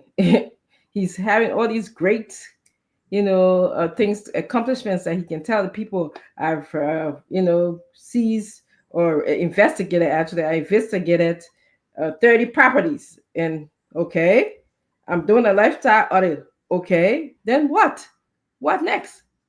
Show us what you're doing, but then, okay, what's next for him is I want money. It doesn't always work like that in other parts of the world. What next is show me what you have, and then we can assess, and then if you need more money, we can think about it and give you more money. But in our country, it doesn't work like that. It's like, show me the money road first. The same thing with Josiah Jucket, the Civil Servants agency boss. He's telling us kind of like, for no reason, I'm saving you money. Why does he have to tell us this? Why does he have to make this point? Is it because he wants to act like he's working, or is it that he wants to influence his boss? And what does it say about boss that you have to influence? You shouldn't have to influence your boss. Your boss should be saying, bring the documents, let me see the paper. I'm not going to listen to words, because we don't just listen to words in today's world. But anyway, it was a wonderful show. It was great being here with all of you today. I will see you tomorrow. Thank you so much, Stanton. Dr. Richardson, CMC Global Chair, thank you very much. Again, we appreciate you. Have a wonderful evening. Thank you. Yes. Guys, before we move on around, let's play the last commercial for the day. These people pay the commercial. Let's play. Guys, people saying, well, there's a Carlos Gray worth in the video. Did a Carlos Gray pay? Yes.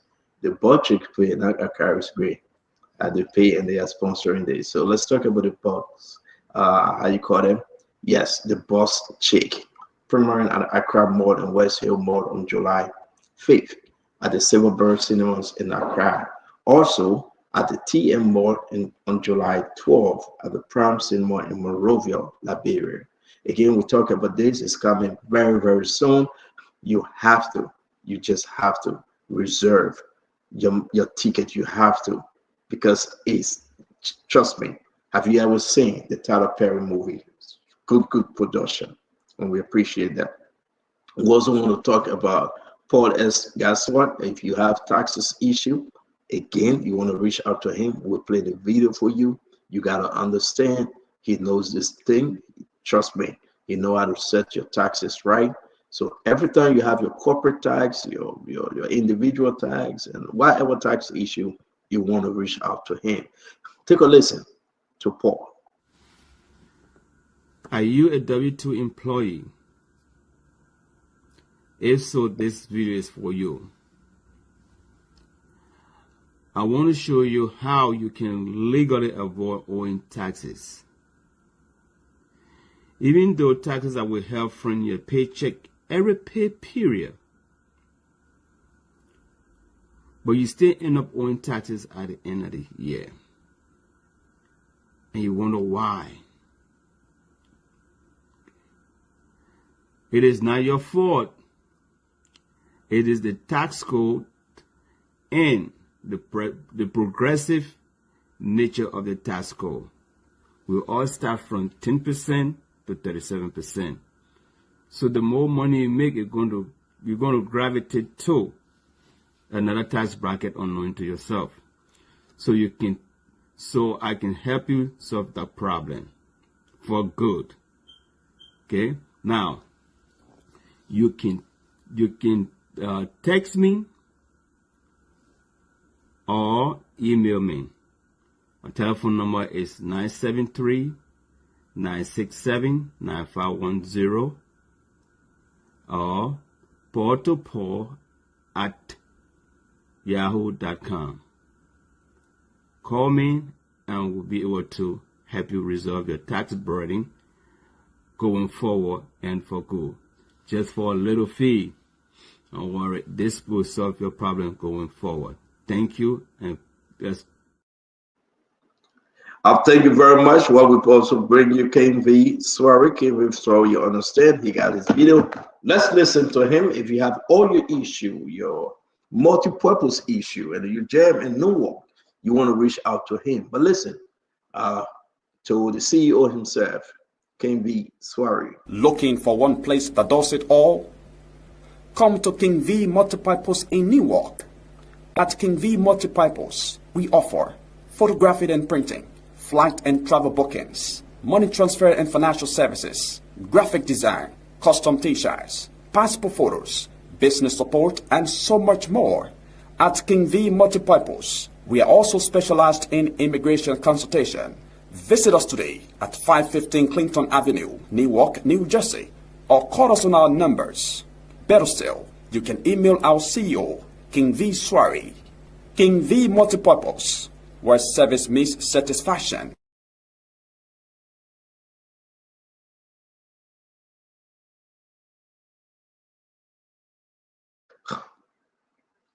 There you have it. That's King V. Again, we got more commercial coming your way. We want to say thank you very much. Don't forget, continue to play Win Liberia. Win Liberia is the chief sponsor of the Spoon Talk, and you can win yourself some big money. Let's just listen to Win Liberia. It's the Win Liberia jackpot. The Win Liberia jackpot.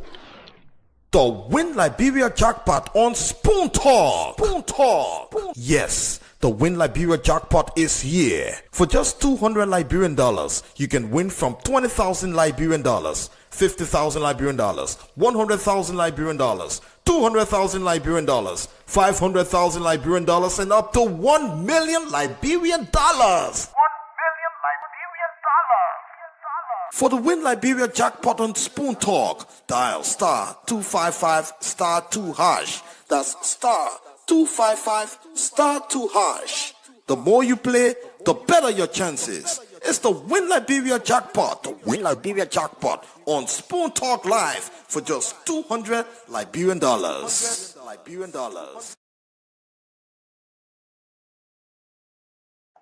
So there you have it, Win Liberia. You can play now though. You just dial it and trust. It's the Win Liberia. You start 255. You can play now. Now, if you play with $1.50 or 50 cents or Liberian dollars, 100, whatever the amount is, you can play right now. Again, I want to say to all of you, it's always good you joining us here. It's been a wonderful show. Come back again tomorrow. Listen, I'm holding something away on the asset recovery, and I'm holding something on big breaking news for you all, because you know why? We have to tell the truth, and we have to tell nothing but the truth. To help make our country better, we should sacrifice everything we have. When we see something, we should say something. When we hear something, we should say something. This got nothing to do with Unity Party versus CDC. I don't like both parties. I really don't care about CDC. I really don't care about Unity Party. I care about the Liberian people. You know, Unity Party, 12 years, they didn't help us. Here comes CDC, 6 years, they did worse. Then come Unity Party, game on Jose Imabwaka, with 15 to 16 months. They are doing even more, worse. So where should we turn? To whom? Can you imagine? People are on the street every single day begging and crying and complaining. Who knew that honor of Joseph Yima Bwaka people would be so bitter? Honor of Joseph Yima Bwaka, people would say, no, we made a mistake. Who knew that those group of men and women, children, boys and girls that were walking in the poo-poo water and expected nothing but the best from President Bwaka? Who knew that today? They say, hey man, that, oh yeah, we sell whole day, we made 50 cents. Hey man, that, oh, we can get food to eat. Who knew? My fellow Liberian, it's time to wake up. Yeah, bring the Spoon Network. Yeah, bring it on. We'll say, yes, we could. All we could have done, and we did, to take the camel to the water. But I tell you something. President Bwaka still have but 3 years. Out of the 3 years, you still get that year, 2 years, guess what? That will be getting into the election season. Nothing the president can do. So if you look at the president, get but maximum 2 years left. What can President Bwaka show? What are some of the big investments that have come in the country that you have seen? We still fighting on HPX and Asaramita. Every day we're fighting. The president will go away, Steve Sequat, because he's from Asaramita. The next day, the president will go away, this other person, how you call it, Sylvester Grisby, because he's supporting HPS. The president is indecisive. The $5 billion from HPX, where is it? The millions that are coming from Asaramita, they're asking for another 25 years. But ask your lawmakers, what have they done in the first 25 years that they deserve another 25 years of making billions of dollars? But you don't want us to talk. My fellow Liberians, just stand there, you speak out. What happened with the $3 billion from China and never reached yet? So how can we just sit here and think it's okay? I have all moral right to speak because the Lord laid on my heart to sell Joseph Yuma Bwaka to the Liberian people. And I have no regret because I knew, I listened to him, I looked him through the eyes, and I believe in him that he was going to deliver for the Liberian people. But not so. Listen, when the president was speaking 3 days ago, he said we could take that money and put it in schools and education. Put that money, the group of 77, the handicaps, that you go on the street every day, they are backing because nothing from the group of 77. Who control the group of 77 budget? How much have the Liberian government put in for the group of 77? Go to every supermarket, my friend. They are begging for arms. They are begging. We have forgotten about the group of 77, the handicapped, the blind, the crippled, the lame. What are we doing for them? Look at the Zogos on the street. We are immune to Zogorization now. So saying Zogo is just a common thing. We are immune. Yeah, we are. I know what President Baga told me about Zogos. Build rehabilitation, improve their lives, take them off the street, make them to be a productive men and women, citizen. What happened? At least we forget, my friend. Our country and our people deserve better. What is happening to all of us? It's a disgrace. Unity Party failed us. CDC failed us. Unity Party came again, and they are failing us. Who shall redeem us? For how long will the Liberian people live in the slum? For how long will they lie and glorify their evil deeds? It's time for us to speak truth to power.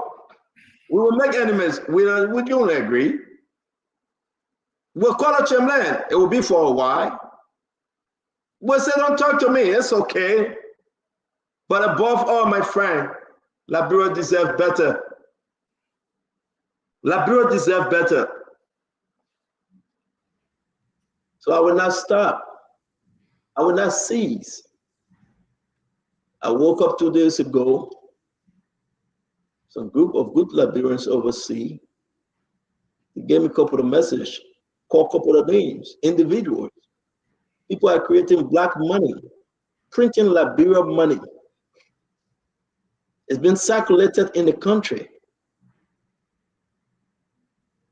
They will say, give me 1,000 USD, and I gave you this amount of Liberian money, more, trouble, double. This money you're receiving, my friend, they are all counterfeit. They've been circulating in the country. Nobody is checking. I called an individual. Understand that if I call name, I'll be dead. We know where the money comes from. We know who all involved. Printing counterfeit money. Mr. Burger got a lot to do. Who can he trust? Who can he talk? Who can he depend on? Everybody for self. Everyone stealing. Everyone robbing. Everyone just believing that they can go pocket anybody. You go to President Parker, you see, Pape, they say you face the road, you see the people yelling, President Parker happy. Pape, they say the train and school fee pay, you see the train going to school, that lie. They will not show that the roof is leaking. They failed to tell President Parker the truth. Pape, we gotta go. They got something for you to cut the ribbon. We're doing good. That lie. Put him in private jet, took him all over for 11 months. Nothing came. Private jets for 11 months. Nothing. You want us to sit down and do a make-believe. Liberians, I will remind you, CDC fail you, Unity Party fail you. You got a better option. They're coming back again, knocking on your door, asking you to give them another 6 years. The question is, will you give them another 6 years? So let's close this show. Stand on. Close this show. I want to go to Darius. You got to go home. I beg you. Stand on. You go to Dara. Dara, I'm very tired. Darius said he got to go home. He's in studio. Can you No, just give a little brother chance to close Honorable Grave, please? My sense of Go ahead. Yeah, but CEO, thank you for the show. I mean, the Liberian people love Spoon. The network is objective. You beat on we are today when you are speaking out the facts, the reality, the issues that are affecting the Liberian people. I think the Liberian people love that. Only patriotic people will praise you, will praise the network, will praise the platform.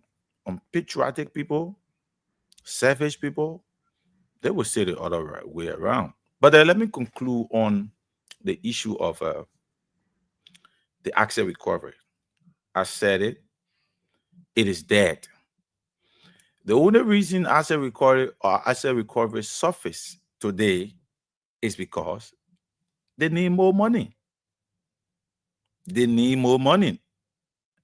And this is why you see the Ways Means Chair, Honorable P. Marjorie, have to flag it up so that they come before the House of Representatives, present the case that 28 cases are being probed into, 17 they're in prosecution, 30 properties are being traced, and all of that.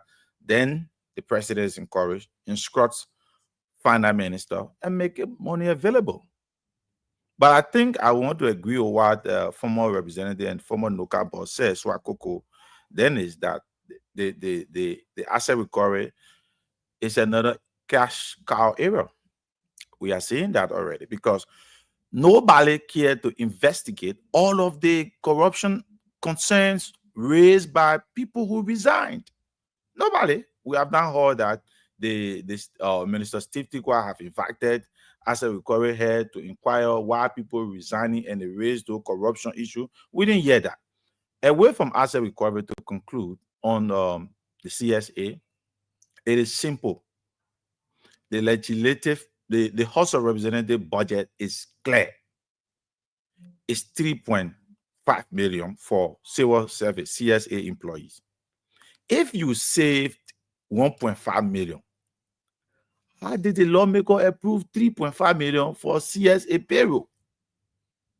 Even if you come to the supplementary payroll that you say you have issue with, it is that there is 800,000 on other compensation.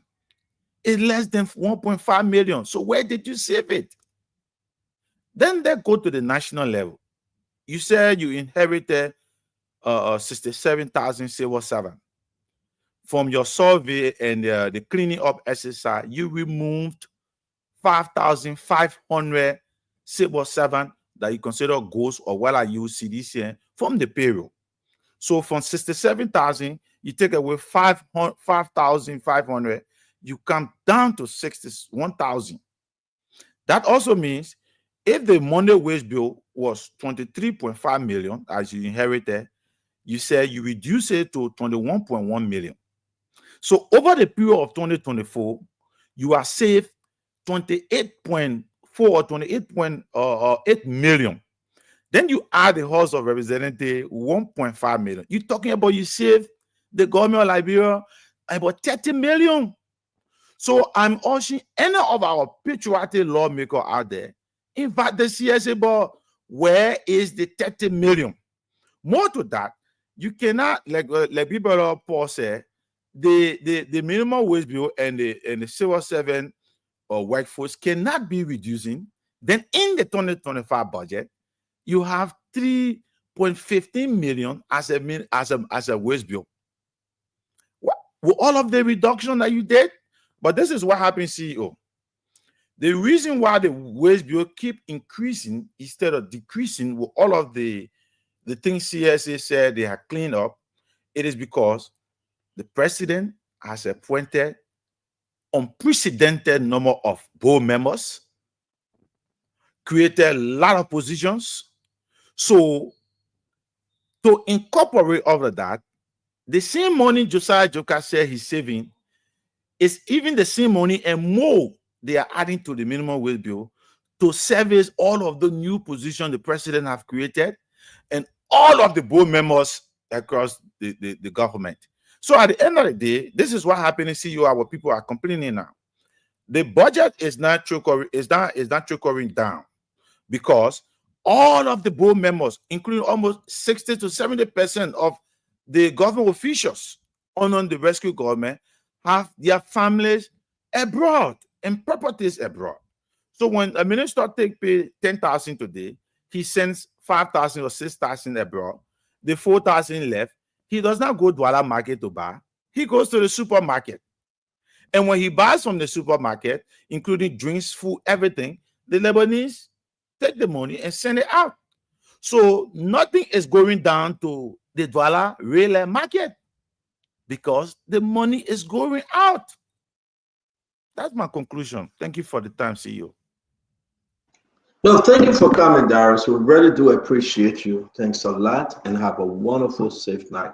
Thank you. Thank you. Yes, sir. Yeah. Have a great. Stanton and College, thank you very much. You know, when we're talking about the country has been, something like zugarization. Yeah, that for me is then backed up by zombieization. Not just zugarization, but zombieization. Stand on. The CSA boss is a fraud. I will tell you why. There's a CSA report, analysis or report, data analysis on the report on page 10 and 11. The CSA boss said that the wage bill was $297 billion in 2024. Every month, government is supposed to be paying 23.50 million. 23.50 million every month. But they reduced it because they cleaned up to $21.10 billion Monday. If you subtract $21.10 billion from 23.50, it means the government was saving every month in 2024 2.40 million. 2 million minimum the government was saving. If you multiply that 2.4 million by 12, that 28.80 million, it means the government saved in 2024. The CSA reported on the basis of that, it means that the government wage bill will reduce to 268.20 million in 2024. There's a report by the CSA. If this is the argument, how can the wage bill, after saving 28.80 million, how can the wage bill jump from 268.20 million to 315.17 million in 2025? The difference between 268.20 million and that of 315.17 million is 46.97 million. How can the government add 46.97 million to the 268.20 million to round it up to 315.17 million? What's the logic? Then God argued that they have $15 million to increase pay. Who are the people that are being targeted? What is the increment? For example, for the police, how much you added? For the military, how much you added? For CSA people, civil servants, how much you added? They are yet to say it. That's why people are saying, some guys are saying, what of mobile protests? They are saying, look, the government have robbed up of nothing less than 46 million United States dollars. The guy is a fraud, he's a liar. He's a big liar because there is no way that the wage bill will drop, according to that report, to 268.20 million in 2024, and it goes up in 2025 to $315.17 million in the budget. That's not possible. They lie to the public. They run a dangerous PR. Let's go to the issue of the new employees at the executive mansion. Ascension is now between February to April of 2024. Between February to April of 2024, they have the new employees on a supplementary payroll signed by Cornelius Pratt, the Deputy Minister of State, to pay them. Having grace period is on that.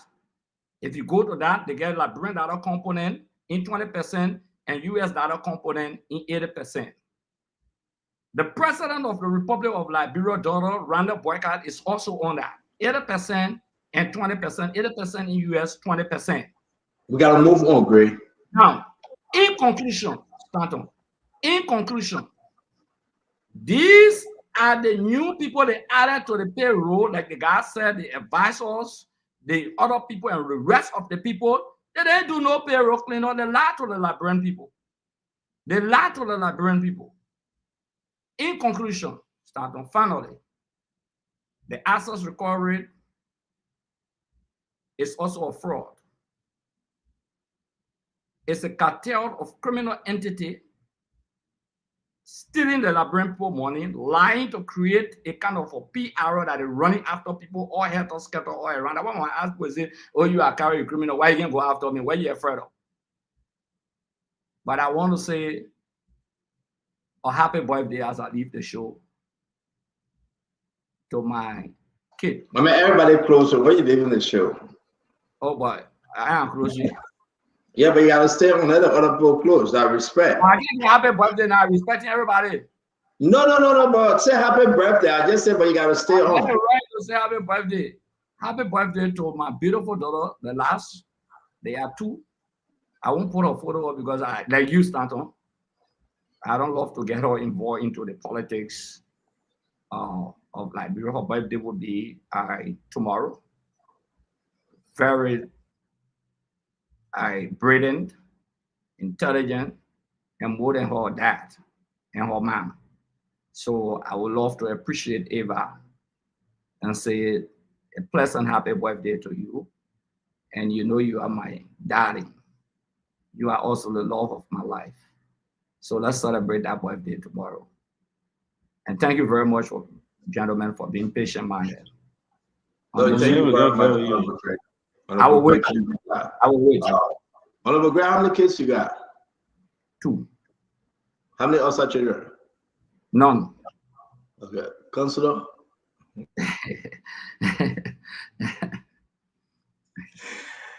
So thank you, Stanton. Let me say. They will call you Dancer Join. I was placing a call. Let me say thanks to all of you. Amen. Leave it, photo, leave it. So let me say thanks to all of you for the show. I think we had a great discussion. For me, I'm more interested in the assets recovery. I think there were some fundamental mistakes during the formation of the assets recovery team. I think they didn't do sufficient background check. They didn't meet the whole team, to get the where they were, how they started, who all they spoke with. And also that at least you can have something to move on.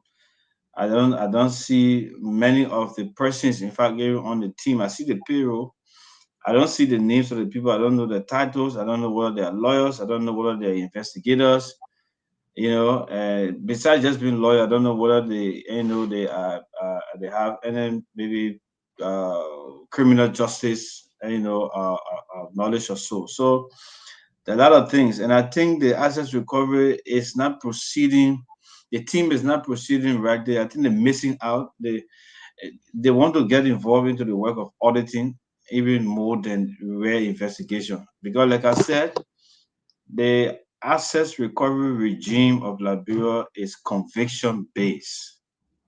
And before you can deprive anyone of his or her property, or a property that he or she says it is his or hers, right? It must be by a hearing judgment consistent with the provision laid down in the Constitution and in accordance with due process of law. That is Article 20. So before you take any property from somebody, the person will be condemned. There must be a judgment. Now, assets recovery can only be achievable when, because of the conviction base, when there is a case open against, say, for example, Akaras Gray. And Akaras Gray have built a lot of property. And that case, we're carrying Akaras Gray to court. So we will move to seize and freeze assets of Akaras Gray, because we believe that the proceeds, what he has stolen, is what he used to build those properties. So we're connecting it with the crime that we are prosecuting him for. When he's convicted of that crime, then we move now to confiscate the property. That is the process of assets recovery. Assets recovery will be the last step after audit, after prosecution. It's not going to be going and running. Even if you saw a car, State Center Witherspoon, you saw a car and you see the car for government. Before you determine that the car for government, you must have documents to establish the government ownership of the car. So that when you defeat the ownership of the person who has the car, you must present your own documentation to say, yes, I'm the owner. But if government does not have any documentation to show that it is the owner, and you, even though you defeated the person's document, ownership document, you still cannot claim the car. because you have not shown that the car is yours. So there are lots of technical things involving assets recovery. I think they need to go back to the drawing board. They need to sit down. They need to talk. I think Stanton, I don't want to say, but I share an argument with you. You see, some of the things there are very much important. Those guys who came from London or wherever they came from, when we dealt with them, it was free and were clear. If you don't find $1, the government library will not reimburse you for any money that you spent in the process. And it was agreed, no fine, no pay. So when you find the assets, you take out your expenses, then the net assets will now be shared by percentage. And so that's how we did it, but I don't see it happening now. I hope they can go back to the drawing board. They can do it better. I think asset recovery is good for the country. There are a lot of things that happen around. A lot of things went on. A lot of people we believe, we heard that they stole, but we got the evidence. Maybe the auditing a bureau who audit them, the Ministry of Justice and the LCC will prosecute them, and then we can now move to recover the assets. So I thank you for the show, and I hope to be back tomorrow for another edition. Thank you very much for the opportunity. Thank you, my brother. Thank you very much. Thank you, Fubi. Yeah, so it was a good show. And one thing I want to first say, you can save money. Like, for example, I raised an issue against the affirmative action bill that was proposed in 2016 and was successful in stopping it from being passed illegally or the wrong way. And that saved the country more than 20 million for special election and salaries.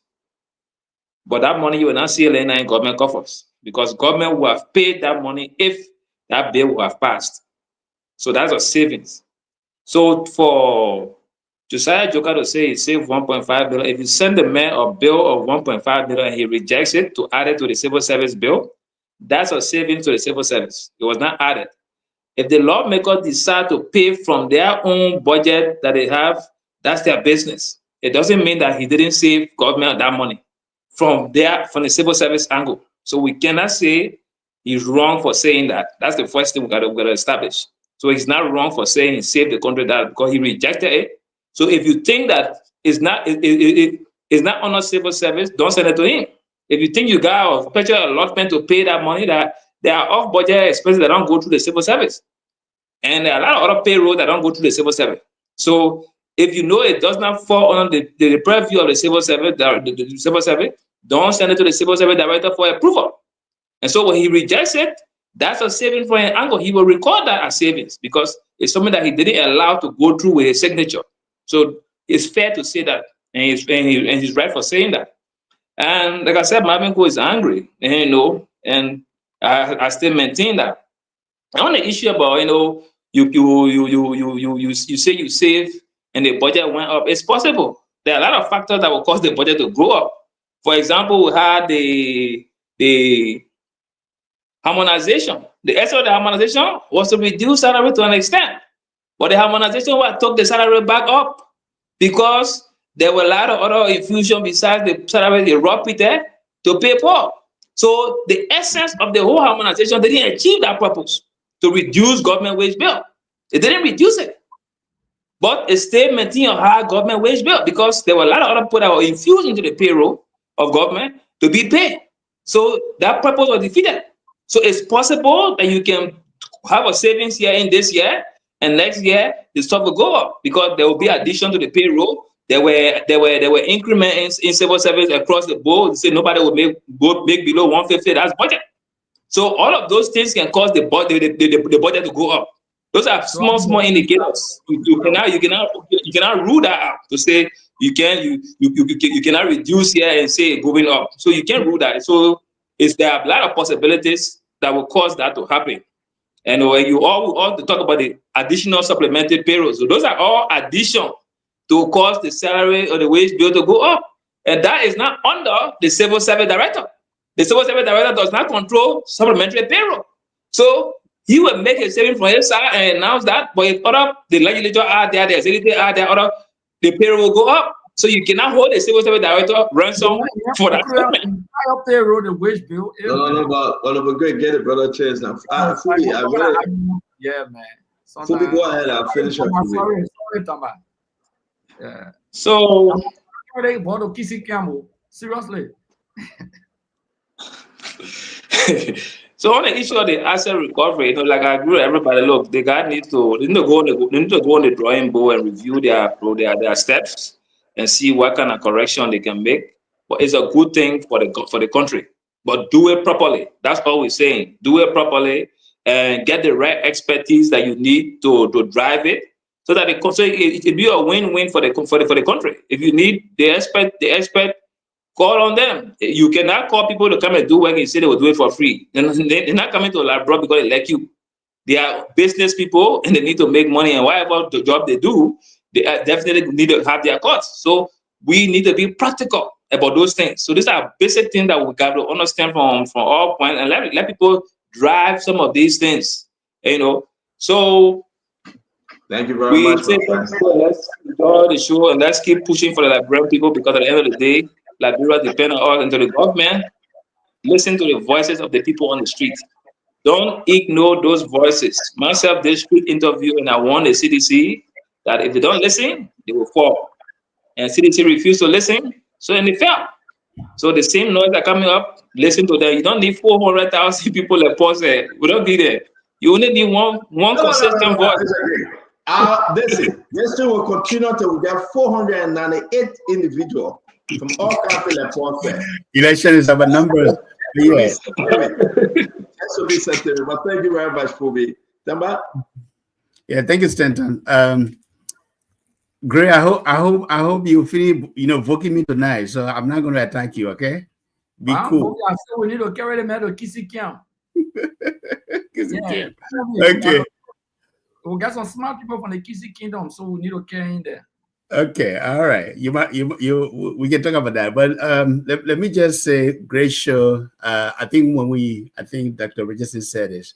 We really listen to each other. We give each other time to contribute. It makes the show way more interesting and exciting. I'm just gonna, jot down 3 points on this asset recovery thing. First of all, I think they had a false start. They need to restart. And I don't believe that it's dead. Darius did say it's dead, but I hope not. Like, I still believe that the War Crimes Code can also go on. This is why I still believe that the asset recovery initiative can go on. It can be funded, that we can find the right people to do right by the Liberian people. Secondly, Representative Melvin Cole's beef with Josiah Jokai, I'm not sure whether this is a national beef, whether he's doing it on behalf of his district or the Liberian people, or whether he's doing it because now there's an interest that he's not getting, like he may have previously gotten. We know that they part the budget. We know that these people use the budget in their own interest. But there's a system issue there. Until we address that system issue, look, we're always going to have this issue with the budget where people put a budget line and they manipulate it when it's time to get the money out. And then finally, let me just conclude. We live in a nation for the last 45 years where people are more loyal to a party than they are loyal to the country. And that's the problem we have. Yesterday, it was Unity Party for 12 years under EGS. Day before yesterday, it was CDC under George Manning. We have for 6 years. Same thing. Same things. And today, the Unity Party is back under the Joseph Boakai presidency. Until we can put this country forward. Criticism is not a bad thing. In fact, any leader should listen to their citizens when people criticize, because they can get ideas from there. But we have to listen. The leadership have to listen, and the leadership have to act, and the leadership has to be bold to take action and move this country forward. Now, are we where we were 6 years ago? I don't think so. Have we made some progress? We have made some progress in infrastructure. We have made some progress around the fight against corruption, but we need more results. We need results. Look, yesterday's politicians who have failed this country shouldn't be the one coming to advocate to say they should return to power. Liberian people should be looking forward. You have qualified Liberians, competent Liberians, honest men and women with integrity who want to come forward, who are looking to step forward to help this country. And this is what the Liberian people should be looking at. Whether we want it today, whether we want it tomorrow, but it shouldn't be people who have failed this country, for years. And I hope that we all can learn from last 6 years and the last 12 years that when we come to 2029, we will make a better choice. And I want to thank you, Stanton, for this opportunity. And I appreciate all of my colleagues being on this show tonight. Thank you. You're quite welcome. We're going to end the show, brother, the Cowboy. Welcome, my brother. Take us home. Thank you, Stanton. I come from Sapema. There's a village, a town now in Bopolu. It's about 15, it's about a mile from Bopolu City. And in that town, I was privileged to have left to come to the US, to go to Howard, to get a Bachelor of Health System Management, a Master as a Physician Assistant, and Public Health. So for anyone to tell me that you should not use that education you got to support your statement, then they want me to be an educated fool. And in the science, they got something we call confidence ratio and confidence level.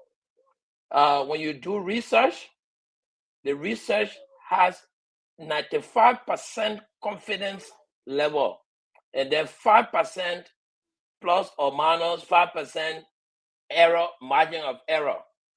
If you are trying to find out whether the people of the Republic of Liberia are doing well, you cannot count 6 persons from the street and one poor candidate to agree with you that what the 6 persons are saying is the representation of the country. To be able to let poor candidates see that what you are saying makes sense, you need at least 385 of the 5.4 million people, which becomes the confidence level of the 95%. And then you will take that to be able to convince anyone that there are people in the country who are suffering. Now, let me get it clear. Before my brother Fubi run again, say 400,000. I did not say 400,000. I said to even make it more easy for people who are doing the research, take 450 people and divide by 15. That will be 30% per one county. And I can actually draw up the question you need to help you to just ask the people in the 15 counties. Don't go to the bush. Stay in the capital city. Find 30%. Ask them the question. When you bring this question and you bring this survey result, I myself will sit down on spoon here and say the people are suffering. But until you can do that, I will not tell you people are suffering or people are enjoying. I understand that as humans, people will always suffer and people will also enjoy. So right now in Liberia, there are people who are suffering, but equally so, there are people who are enjoying.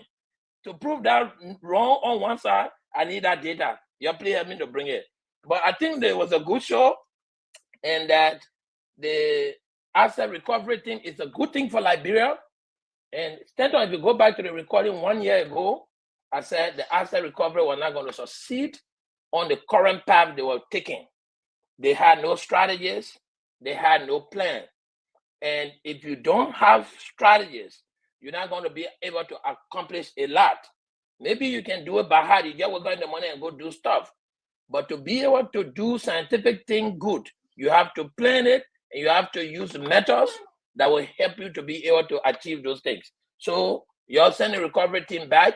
It's a good thing for the country. It will bring money back. The recovery team can be able to recover hundreds of millions of dollars, maybe even billions of dollars to bring back if they are doing it the right way. And the legal person here, Councilor Gu, can direct what the right way will be legally.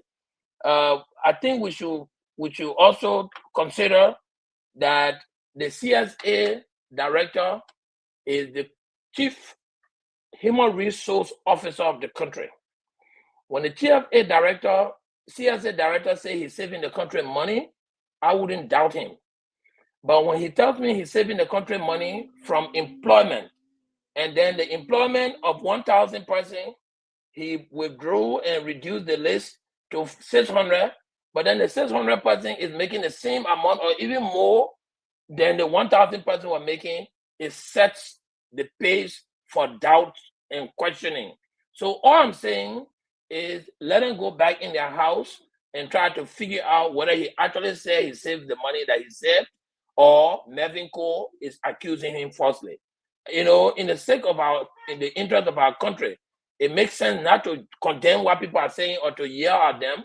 It only always good to listen when somebody proposes something for you to see how they did it and how well you're going to come from it. But let me close tonight by saying, listen, this country for the past 20 years, since 2005, have always been CDC and Unity Party. Unity Party came there 2 times. They made promises. In fact, one time they built road from Bopolu to Belayala for 68 million. The road they say they built from Bopolu City to Belayala is about 42 square miles, 42 miles. But they spent 68 million on that 42 miles. If you go on that road now, you're not going to be able to pass there. They brought Caterpillar, they did dead road, and the dead road is completely kaput. CDC came there, they did their own. Unity Party came now, they're trying. If this Unity Party does not work now to improve the lives of the people, then the CDC and the Unity Party will have to give chance to other people to come to improve the life of the Liberian people. They're not going to sit there to be arguing among themselves to make us Liberians think that it is only the 2 parties in the country that can change anything, and they consistently continue to show us their failure. I think Tamayu and I had an argument today. There are several people, and CDC can make some structural changes. CDC has a very good platform. I reviewed the platform when people wrote it. But listen, give me a chance. Mama, you're interrupting me. You are talking, I didn't say a word, but when I'm talking about CDC, then you get vexed. CDC has a very good platform. So is the Unity Party. But they all deviate from those platforms, those good things they write on the paper, they don't implement it to improve the lives of the people. You need to go back, you do your structural changes, you show us that you're going to improve the lives of the people, or the Liberian people will be forced to pick a different alternative. We'll not continue to suffer under the 2 group of people. We're not going to do that. So I just wanted you to know that, Akara, so that you can come down here and think, oh, either CDC or Unity Party are not true. CDC does well, they will come there. Unity Party does well, we'll support them, or else we'll find another option for our country. You're not own our country. You think that Unity Party or CDC own Liberia? No, can't take us home. Lano. Thank you very much, Paul Kennedy. Thank you very much, everyone. I got a couple of videos, and we all just want to depart in peace. Again, the guys were on the street. I don't know these guys, but I say kudos to them. All right. Paul Kennedy have changed the number from 4 something. Now he brought it down to 385. Well, thank you. We'll try to get to that number. 385 is the magic number. I didn't bring it down. You are not listening. You are not listening. It's 385, but for the easy math, you put it to 450. That is 30% per county. That's what I told you. It has always been the same. Go back to the first video. So, Paul Kennedy, how many people we need to talk to, Paul? 385. Thank you. Ladies and gentlemen, 385. We're getting there. We're almost passing 40. All right. We're going all the counties. And Paul said he would draw up the question. We'll work on this and ask the people those questions. But right now, we don't have 385. The little buckle we were doing 2023, it proved us right. Wasn't that scientific?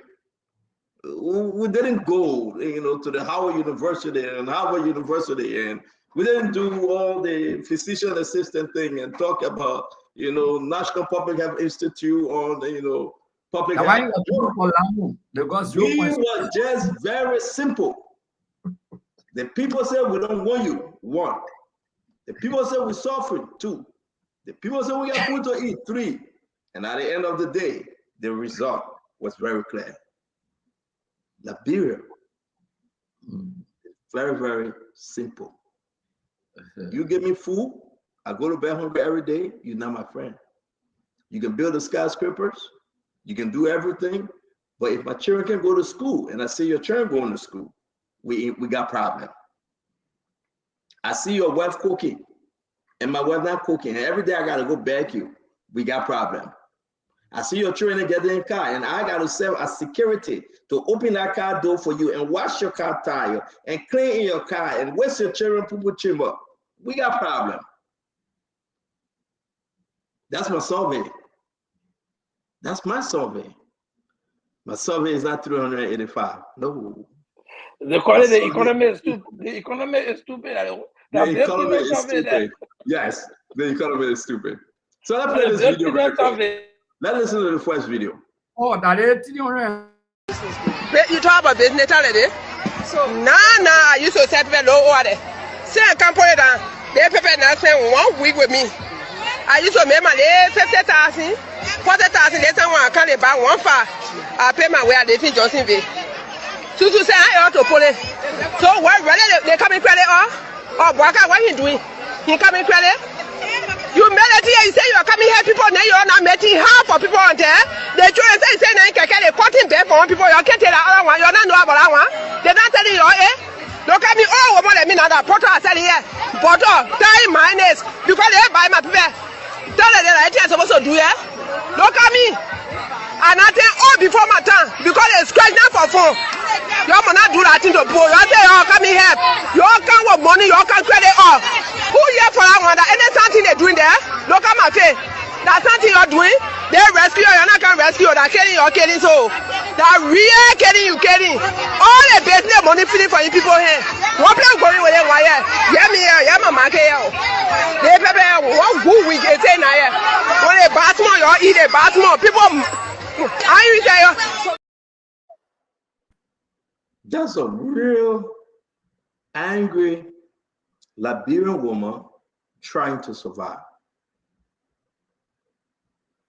Say anything you want to say. Every day from every corner, in Buchanan, in Bon County, in River G, in River Swat, in Riverside, in Lofa, in Grand Crew, in Bombay, in Cape Man, in Nimba, McGibby, Mussorado, all over. We will play for the government to hear. I'm not playing it because I want President Bakari to hear. I want the First Lady to hear this. I want the government to hear this. I want them to improve the people's lives. Listen to that lady. She said, I kill you, you can't kill me so. Listen to her. She said, I kill him. Wear your kosu. Wear your tie. Get in your SUV that you pay $65,000 for. Patrol the street and tell somebody on Facebook the country is doing better. And have 2 hours of program and talk about development and talk about China and talk about Indonesia and talk about Dallas and talk about Georgia and talk about Ghana and talk about Nigeria and talk everything. But this one poor lady, she's saying, I kill you, I can't kill also. She said, look at me. I owe before my time. I know that woman, I love my woman because she sounded my brother Paul Kennedy. She said, look at me. Let's play the next one. Don't get mad. We got to remind the government. For our children to not be on the streets. We only selling out the quality from hand and mouth. From the beginning, we tell Feda, they're going. When they were coming, they came to rescue us, but they came to kill us. Because of the things prices, you see for this battery change or we are time, we are buying it for $30. But for now, we're buying it selling batteries of $50 US. I'm not getting for all of it now. If sending $50 to get 500. Before the election, when election was coming, and my brother, things prices dropped. The people had a fear. They fear the government can bring freedom to the Liberian people. But after the election, after they gave the brown envelope to say Baka, when they gave in the brown envelope, now all the people carry their things prices back up. Now we don't got money to buy. Well, we will talk. I got a few more to play. Please bear with me. Business not fun. Nothing, no business going.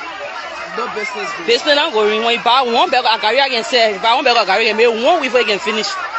Yo. Before you used to buy Gary. I used to buy Gary. I said to the very day, but this time the country is very hard. No honest. I don't go back to the place I come from. Because I can't understand Liberia right now. Where you come from? Just have to the whole country outside. I can't understand anything in the country, so I need to go back. So during Jawia time, were you understanding everything? Jawia time, it was 10 times better than this government. It was 10 times better than Seriously, yes. So now will you prefer Jawia back? If Jawia come today, if I get my own power, I'll put him there today. You put him there. Yes. Okay. So thank you. Since 2023 election, and then the current president take office, things are really been difficult for us. How you see the market, how you see the environment looking, like how things really been looking for us. So when we come like that Sunday, we do something like 1 or 2. Also, not really been fun. You understand it? Well, Fubi, hold on, Fubi. We have 2 more minutes. No rescue. Okay. The country west more than President Wiata. You know what I say for? No. We say what when that change. When we fought against we are. But now what they change? For me, I'm not seeing no change. And we say when that change, I may for against we are. Do we are done? Let me tell you, my brother. Thing was very, very better. Okay. They're not buying, send the money. I can't receive 2,000 money. They're not they're not paying. Even people are working and paying it. So now you say what? What's about the prices of your goods? Usually during Jawia time. And now, during Jawia time, my brother, I said importer from Picano Wap. I need 2,500 upon the food I take for eating. But for now, by importer 3,500. The Trump are paying 250 for porter, paying 600 for porter barrel. In a region, in a we are in a region. Then why the change now? But we are Porter told us he was coming to how to call it bring represent before he even get the power. Right now, represent kind of 3,500. Why you say you're going to be too far? Why the change that he bringing? We're not seeing no change. So they will buy the stock. Who say will buy 2,000 automatic will be too far. The country is very hard for me, huh? The country hard for me. So I see no change. So now, well, every little, little here, little there, we will talk, we'll make the case, and we'll remind our folks that again, better days lies ahead. My closing here is that may God bless you. You guys see, can you come on? May God keep you. May God bless our dear country, Liberia. It shall get better. It shall be well. Keep the faith. There's always hope for the hopeless. God time is the best time. We will enjoy Liberia before we depart this earth. Come back again tomorrow, join us. We got a lot of good stories for you. Together as one, Liberia will be better. Honorable Akaris, Tadakai, Tombikai, Mose Gray, thank you for joining us, my friend, and have a good evening. It's an honor to Akaro Mose Talaka Tombikai Gray. Yes, sir. Stanton, let me take 30 seconds. Stanton, 30 seconds to say happy birthday to Councilor Bono Matama Vama, my uncle. Today is Bono Vama, the president for the Bar Association birthday, and I just wanted to use this time to say happy birthday to him. And Uncle Bono, I'll be reaching out to you later to discuss what next. Uncle Vama, want to say happy birthday to you, but Uncle Vama, please sing again. Boaca anti-corruption drive at Rakes. Oh yes, we discussed this. You can get a copy of the Liberia Investigator. The very, very, very, very. My little brother, I want to say, London did it. It's great piece. He always put out there. Let's talk about the Martin Collins paper, significant decline in education. Action A report, a decline in education. Our people are suffering. And the president, Jose Yema Buaka, got to do better. I don't know what's happening here, man, but that's Action A. Action A report, a significant decline in education. Zogos, we are immune to Zogos. The Zogoization in the country is not touching nobody no more. Everybody fine. And zombieization. Yeah, zombieization too. Yeah. Zombieization. Yeah, but I want to say to you, thank you very much, Fubi Harris, man. You listen, Fubi, just when you're ready to go, let me know. But you piece right down, and we say congrats to you. It's your choice. You decide which political party. It's your freedom. It's your freedom as a Liberian. You're suspended by the ANC, you know, but we love you, Fubi. Thank you for always coming. Labrador first. Labrador first. I didn't join that party. Labrador first. Labrador always first. Thank you. Thank you, Stanton. Listen, we are on the show, Yegezi and I, with 4 defeated candidates. You have a good night. That's right, right.